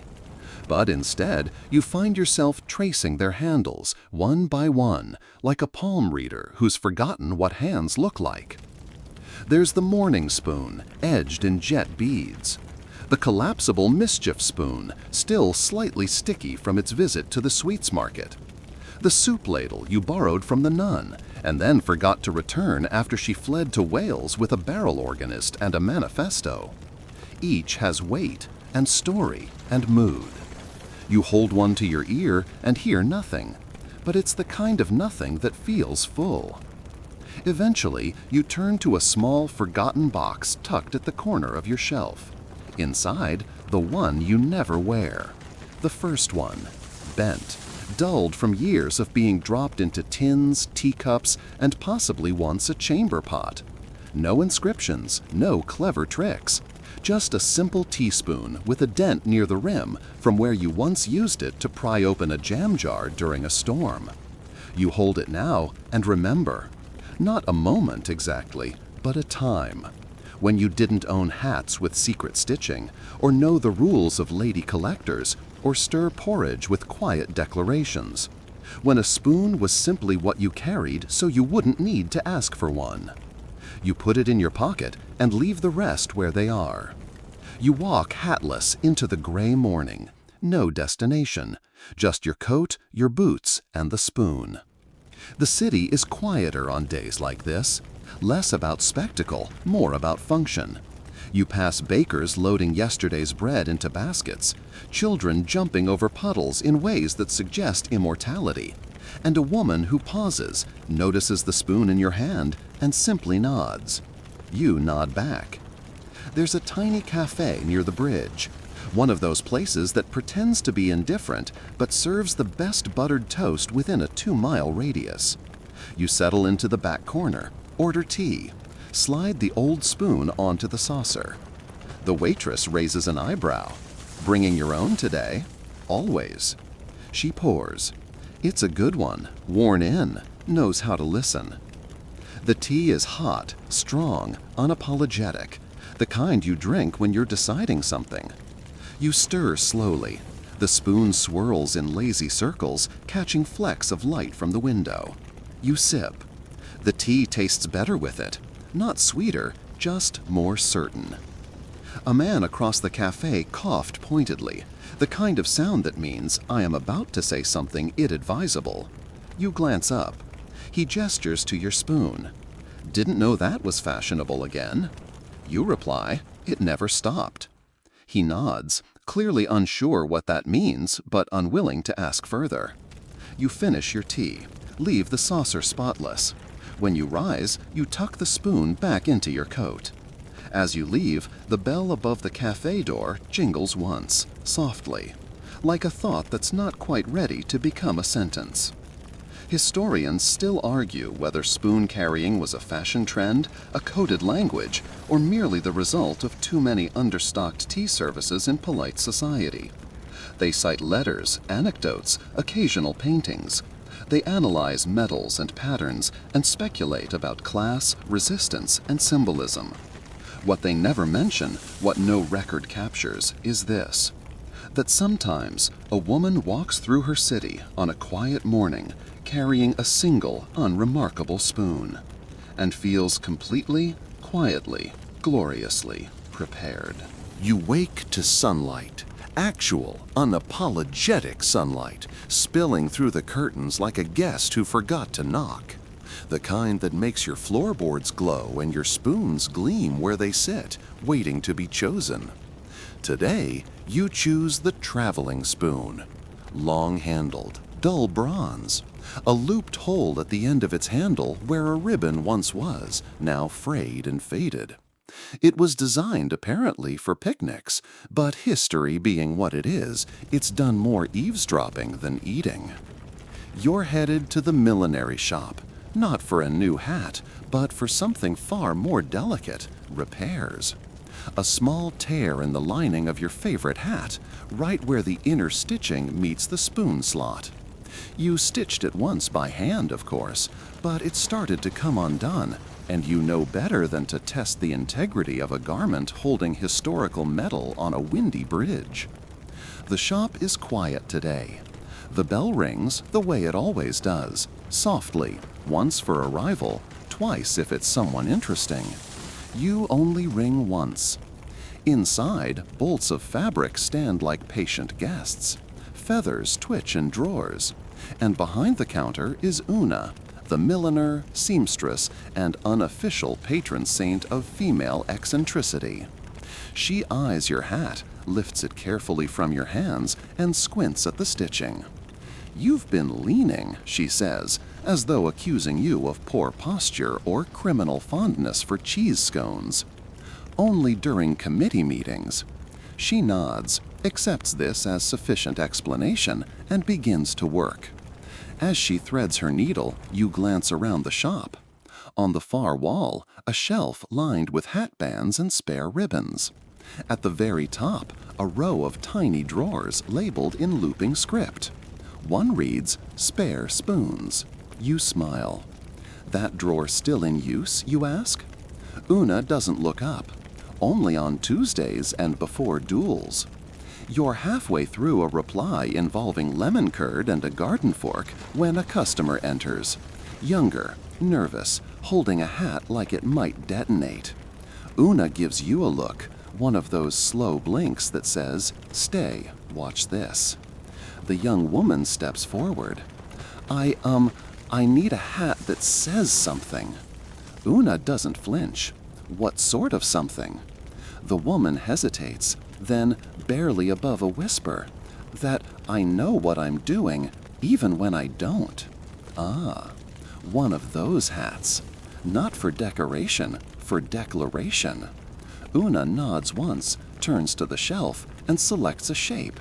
Modest, structured, determined. Then she opens a drawer, whispers and weathered metal, and removes a spoon. It's small, simple, worn smooth at the edges, but clean, honest. She affixes it to the ribbon with one careful stitch, then offers the hat to the girl. "There," she says, "it won't fix everything, but it will help you look like it might." The girl tries it on, stands taller, leaves smiling. Una turns back to your hat. "You'll need to reinforce this seam with a double tack. It's been bearing weight." You nod. It carries a lot. She finishes the repair with her usual speed, quietly, expertly, like she's sewing confidence directly into the fabric. When she hands it back, you place it carefully on your head. It fits better now, firmer, more certain. Historians still argue whether milliners were in on the spoon movement, whether they knew the messages their designs carried.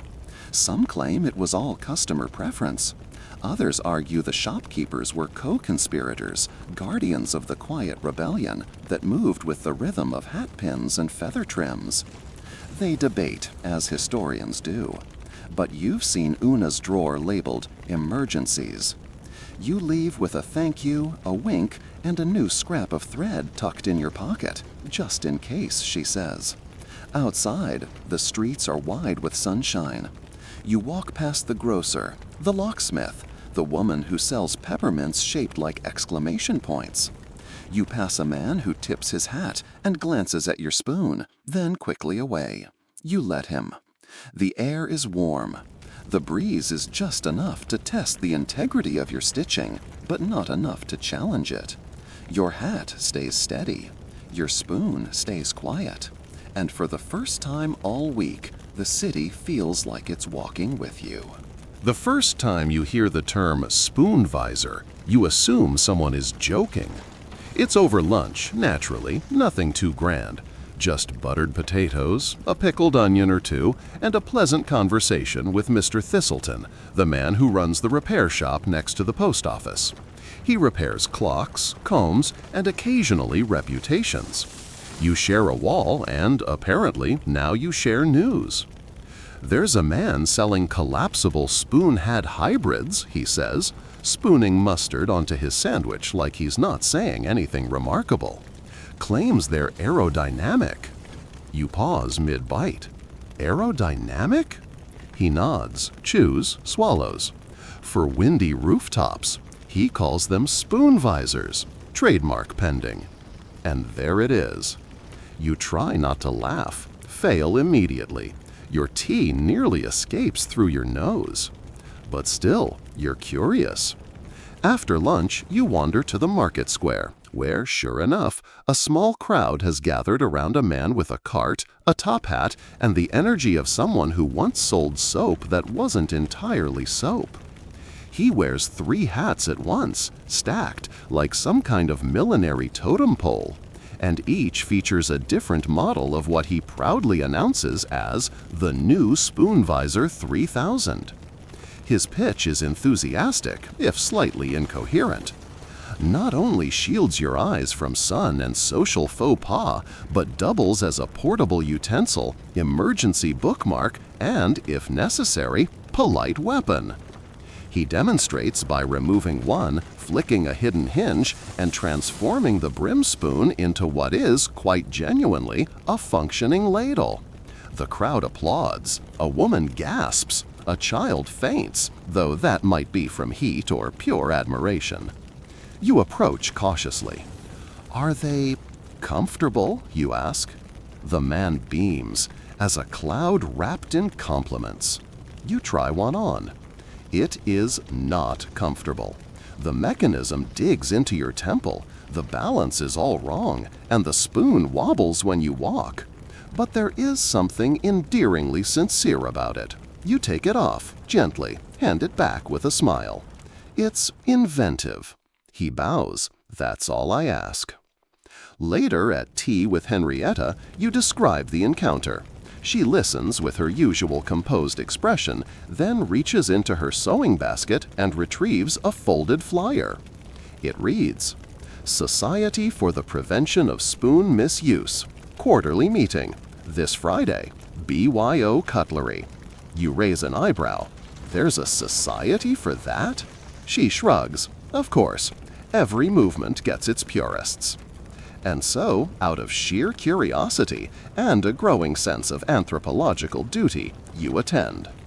The meeting is held in a library that smells like damp velvet and footnotes. The attendees are a mixture of stern-faced aunts, fastidious ex-librarians, and one man who once tried to patent a spoon with teeth. They present charts, diagrams, a lengthy scroll of approved spoon applications. You're handed a pamphlet titled "The Integrity of the Spoon in the Modern World." It includes such gems as, "A spoon is not a tool for provocation. Hats may carry spoons, but not rely on them. Soup should not be weaponized, even metaphorically." You listen, you sip tea, you respectfully disagree with everything. Historians still argue whether the rise of mechanical spoon hats was the inevitable result of fashion meeting engineering or simply the product of too much idle time during an especially rainy spring. Some call it frivolous. Others see it as a creative outburst in a world that had spent far too long being sensible. You lean toward the latter. Back home, you open your sewing kit and examine the one spoon visor model you purchased. For research, you told yourself. You adjust the hinge, tilt the brim, add a piece of ribbon. By the time you finish, it's still ridiculous. But it's yours. And the next time someone asks why there's a ladle folded into your bonnet, you'll simply smile and say, "Because I believe in preparedness, conversation, and never underestimating a windy rooftop." The spoon doesn't glint. It winks. The letter arrives folded into a spoon, not beside one, not tucked into a box or wrapped with a ribbon, folded into one.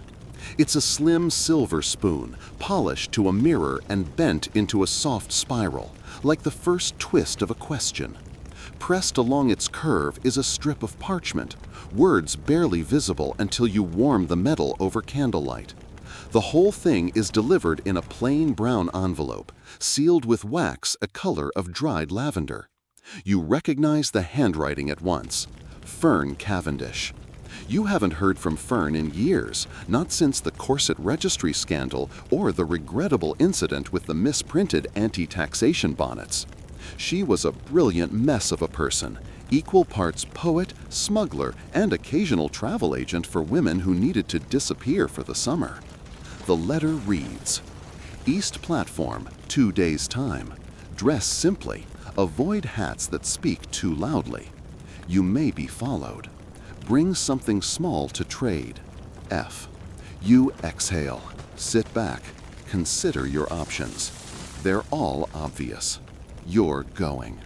When the day comes, you wear a coat with deep pockets, boots that don't apologize for puddles, and a spoon so ordinary it could lull someone into underestimating you. Stainless steel, smooth, barely a curve, no carvings. A spoon for soup and silence. You arrive at the station just before dusk. The east platform is nearly empty, save for a few travelers pretending not to look at each other. A woman in a cloak knits without looking down. A man with a mustache reads a book upside down. A cat paces the edge of a bench like it's reading everyone's fortunes through shoe polish. And then you see her, Fern.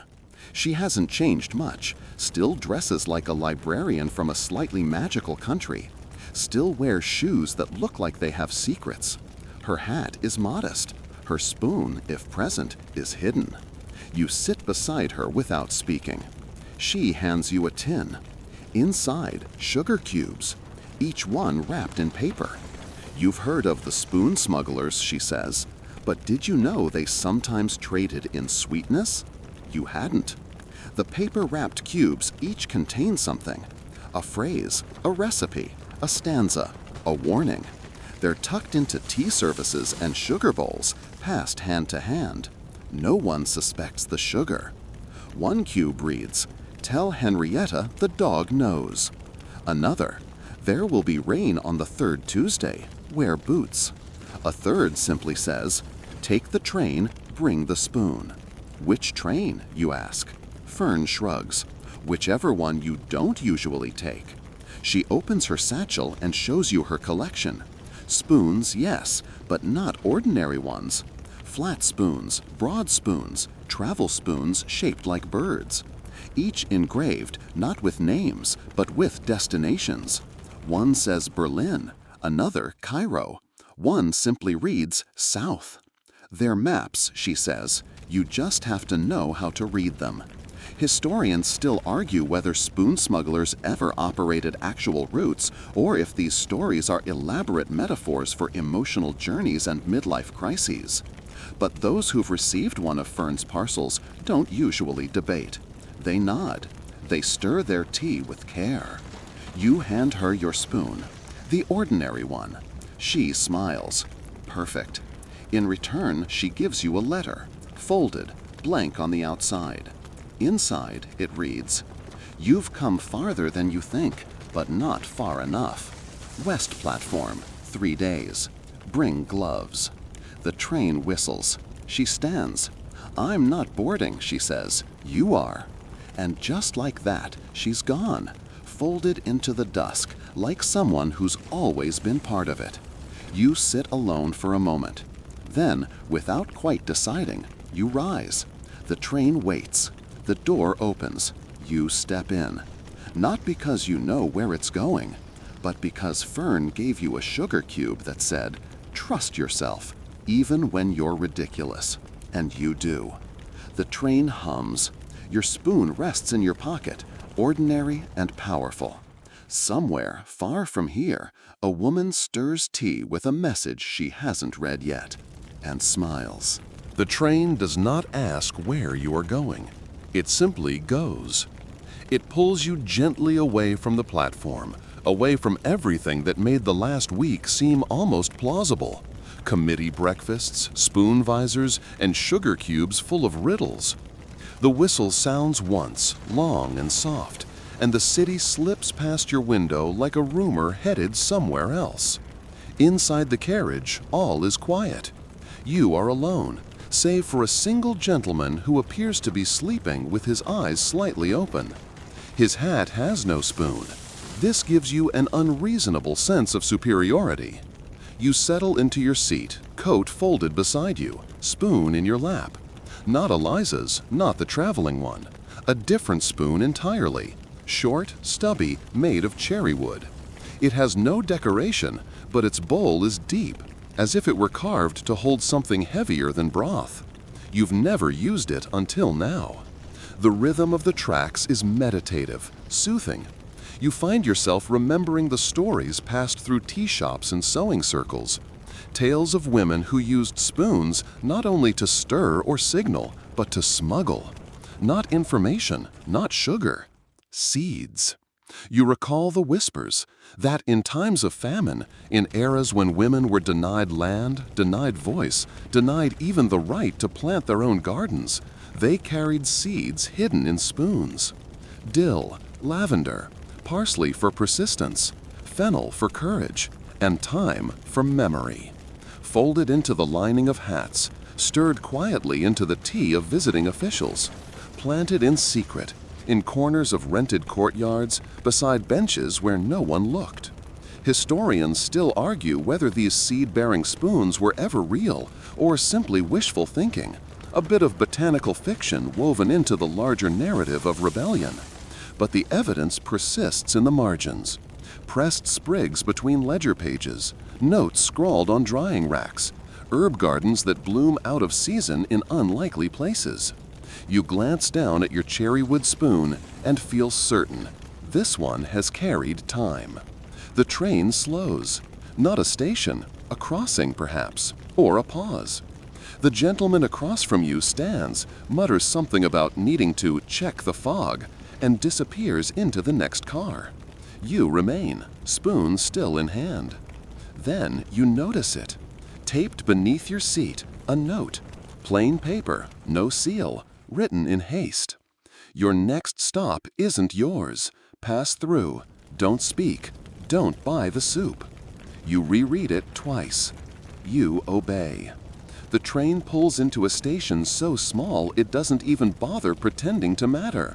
The sign outside simply says, "Here briefly." A woman boards. Her hat is tall, severe. Her coat is perfect. Her spoon is ivory, worn thin as a whisper. She glances at you, says nothing. Another man boards behind her. Bowler hat, briefcase, the sort of mustache that suggests his opinions are regularly printed and footnoted. Neither sits beside you. You do not speak. You do not buy the soup. 10 minutes later, the train pulls away again, and you let out a breath you didn't realize you'd been holding. The cherrywood spoon warms in your hand. You pull out your notebook and begin to write. Not a letter, not a confession, just notes, fragments. The spoon with the seed cavity might be mistaken for a spice spoon. Hide fennel in it. Cherrywood remembers better than silver. Soup vendors are not always what they seem. No one ever suspects the jam. You close the notebook. Look out the window. The landscape has changed. Fields stretch like slow thoughts. Fences lean with the weight of sheep and secrets. A windmill spins with more enthusiasm than structural integrity. You are far now, farther than planned, but exactly where you're supposed to be. You reach into your coat pocket, find something unexpected. A second spoon. You did not pack two. This one is small, flat, thin as paper, etched with a phrase in a language you do not speak. You tilt it toward the window. It catches the light and glints. A whisper, not a voice, crosses your mind. You're being handed the next page. Write carefully. The train whistles once. You nod. Spoons are stories, and yours is just turning the corner of a new chapter. The next town is smaller than a whisper and older than the maps admit. The train sighs to a stop beside a station built from stone the color of cooled ash, and no one announces your arrival. There is no porter, no schedule nailed to the wall. Just a bench, a crooked signpost, and a man selling something that might be apples if apples had strong opinions and bruises shaped like initials. You step off anyway. Because the spoon in your pocket, it tugged. Not physically, not in any rational sense. But something in the air shifted the moment the brakes hissed, and suddenly your legs are moving as if they've always known where they were going. You follow the lane out of the station, past hedgerows and sleeping dogs. The town is quiet but watchful. Curtains twitch. A pie cools in a windowsill without supervision. Even the weather holds its breath. Then you see the sign, The Spoonery. Carved into weathered wood, dangling slightly crooked over a green door that's been painted too many times to remember its original shade. Beneath it, a brass plaque reads simply, "Since before we counted." You step inside. The shop is small, warm, and crowded with the sort of items that make even the walls lean in to listen. Shelves buckle under the weight of ladles, servers, sugar scoops, and things that look like spoons but refuse to commit. Behind the counter stands a woman with the posture of a retired lioness. She wears half-moon glasses and a shawl crocheted with what you think are tiny stitched quotations. You can't read them. You're fairly sure that's intentional. She doesn't look up. Been expecting you. Of course she has. You say nothing because you've learned by now that sometimes the best introductions are made by your spoon. You reach into your pocket, draw out the thin metal one etched with unreadable script, and lay it gently on the counter. She lifts her glasses, examines it, nods once. This one, she murmurs, has passed through 12 hands. One of them belonged to a woman who made a treaty with a bear. You blink. She ignores this. With surprising delicacy, she lifts the spoon, turns, and disappears into the back room. You wait. Time here feels looser, softer, like dough left to rise in the sunlight. You wander the shop, reading small placards beneath the stranger spoons. Used to stir weather reports into porridge.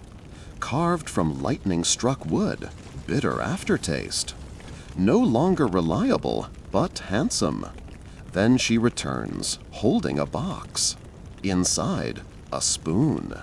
Not just any spoon. The spoon. Your spoon. The first one you ever wore. Bent slightly at the neck, still bearing the nick from when it slipped and landed in a fire grate. But now polished, reverently cared for. Set in a lining of deep blue felt, like a relic returned to its shrine. You stare. How? It got tired, she says simply, and it asked to be carried by someone who knew when to listen. You lift it. It's heavier than you remember, or maybe you're just more aware of the weight now. History can do that. She reaches into her apron pocket and hands you another note. No envelope. Just folded paper that smells faintly of mint. It's nearly time. The great hat ban is approaching. Carry your spoons carefully, speak plainly, and leave one behind. You fold the note slowly. Outside, the wind begins to shift. Inside, the spoons hum quietly, like a choir that's just read the final verse and is waiting for the downbeat. You tuck the first spoon into your pocket, the thin etched one back into your hat band, and you select one from the shop to leave behind, a small copper one with a tulip handle and a scratch along the side that looks suspiciously like the outline of your initials. You press it gently into the woman's palm. She smiles. It will do good work. And as you step back into the soft afternoon, clouds gathering like punctuation, you hear her voice one last time. Remember, a spoon can carry anything, even silence. The wind has changed. Not in that poetic, wistful sense that poets are fond of, but in the actual physical way where hats must be secured and laundry rebels against its pins. It smells like decisions, and maybe nutmeg. You walk briskly, spoon tucked just beneath your collar, the others carefully redistributed between hatband and coat pockets. Your boots have started squeaking again, not from wear, but anticipation. Something is coming. You arrive back in the city late afternoon. Everything feels tilted. Not visibly. Buildings stand, cats still regard you with aristocratic boredom, but you can sense it in the air. People glance over their shoulders more. Shopkeepers speak more softly. Someone has posted flyers on every lamppost. Proposed Ordinance 47B, an act against head-borne cutlery. You read it 3 times just to be sure. Yes, it's real. The City Council has decided to vote on banning the public display of spoons in headwear. The language is predictably ridiculous. To preserve public decorum and reduce utensil-based miscommunication. You'd laugh, but your jaw's too clenched. Instead, you head straight to Henrietta's. She's already set out tea, 3 cups, which is strange since it's just the 2 of you. Until Eliza walks in. Eliza, of course, hasn't aged a day. Her hat is better than yours. Her spoon is carved bone, delicately inlaid with mother of pearl and menace. She sits, nods, says, "Well, they've done it now." Henrietta pours. The steam curls upward like punctuation marks escaping a heated letter. "The vote is in 2 days," she says. "We don't have time for drama." Eliza smirks. "You never have time for drama. That's why you always have such effective drama." You stir your tea with the cherrywood spoon. "What's the plan?" you ask. Henrietta slides a folded napkin across the table. Inside, a list. Not names, hats. Each one encoded, each matched to its owner by style, feather pattern, brim width, and secret inner pocket dimensions. Some are decorative, others not so much. One hat reportedly contains a collapsible ladder.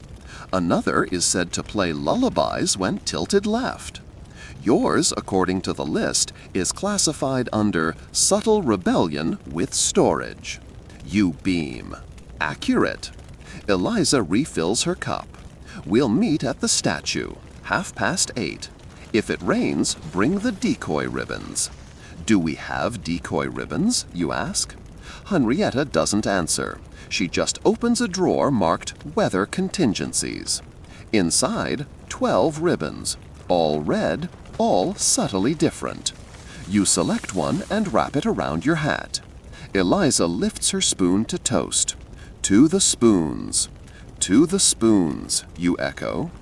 Historians still argue whether the events that followed were organized by a central group or sparked spontaneously across the city. Some claim it was a flash mob, others a protest. Still others refer to it as the softest rebellion ever thrown. But no matter what you call it, the next evening they came. Women in hats, women with spoons, women with hat boxes, women with entire utensil sets balanced like architectural marvels upon their heads, grandmothers with teacup pins, nannies with dessert forks tucked into their buns. And you, standing at the statue, arms folded, spoon gleaming beneath the moon. The councilman sent to read the ordinance approaches the crowd. He clears his throat, then hesitates, because someone's handed him a spoon, wooden, plain, inscribed with, "We do not stir alone." He blinks, looks around. There are spoons everywhere, in hands, in hats, in bouquets. Someone plays a xylophone made entirely of ladles. Someone else has trained their dog to balance a sugar spoon on its head and bark when prompted with legislation. The councilman stammers. This is highly irregular. The crowd doesn't boo, doesn't yell. They hum, softly, calmly, in harmony. The sound builds, not angry, not loud, just firm, like a lullaby with a spine. And one by one, The ordinance was never passed. Technically, it was tabled indefinitely, but everyone knows that's council speak for buried so deep not even archaeologists will bother. The morning papers were baffled. Some called it a polite riot. Others dubbed it a protest served with sugar. You, however, remember it as the night the city remembered itself. Not in grand ways. There were no parades, no confetti. Just the soft sound of spoons returned to pockets. The shuffle of women walking home in the dark, hats straight, hearts full. That night, you sleep in your hat, just for the principle of it. In the days that follow, something shifts. You notice more spoons in windows, displayed openly now, not hidden in jam jars or flower pots, but perched on mantels, nestled between books, looped through key rings. One cafe starts offering tea with your choice of historical replica spoon. Another renames their soup the Ordnance Special, served with a biscuit shaped like a tiny trilby. You receive a letter from Eliza, folded into a handkerchief, scented with something suspiciously like pepper and dried ink. Next time, we plan ahead.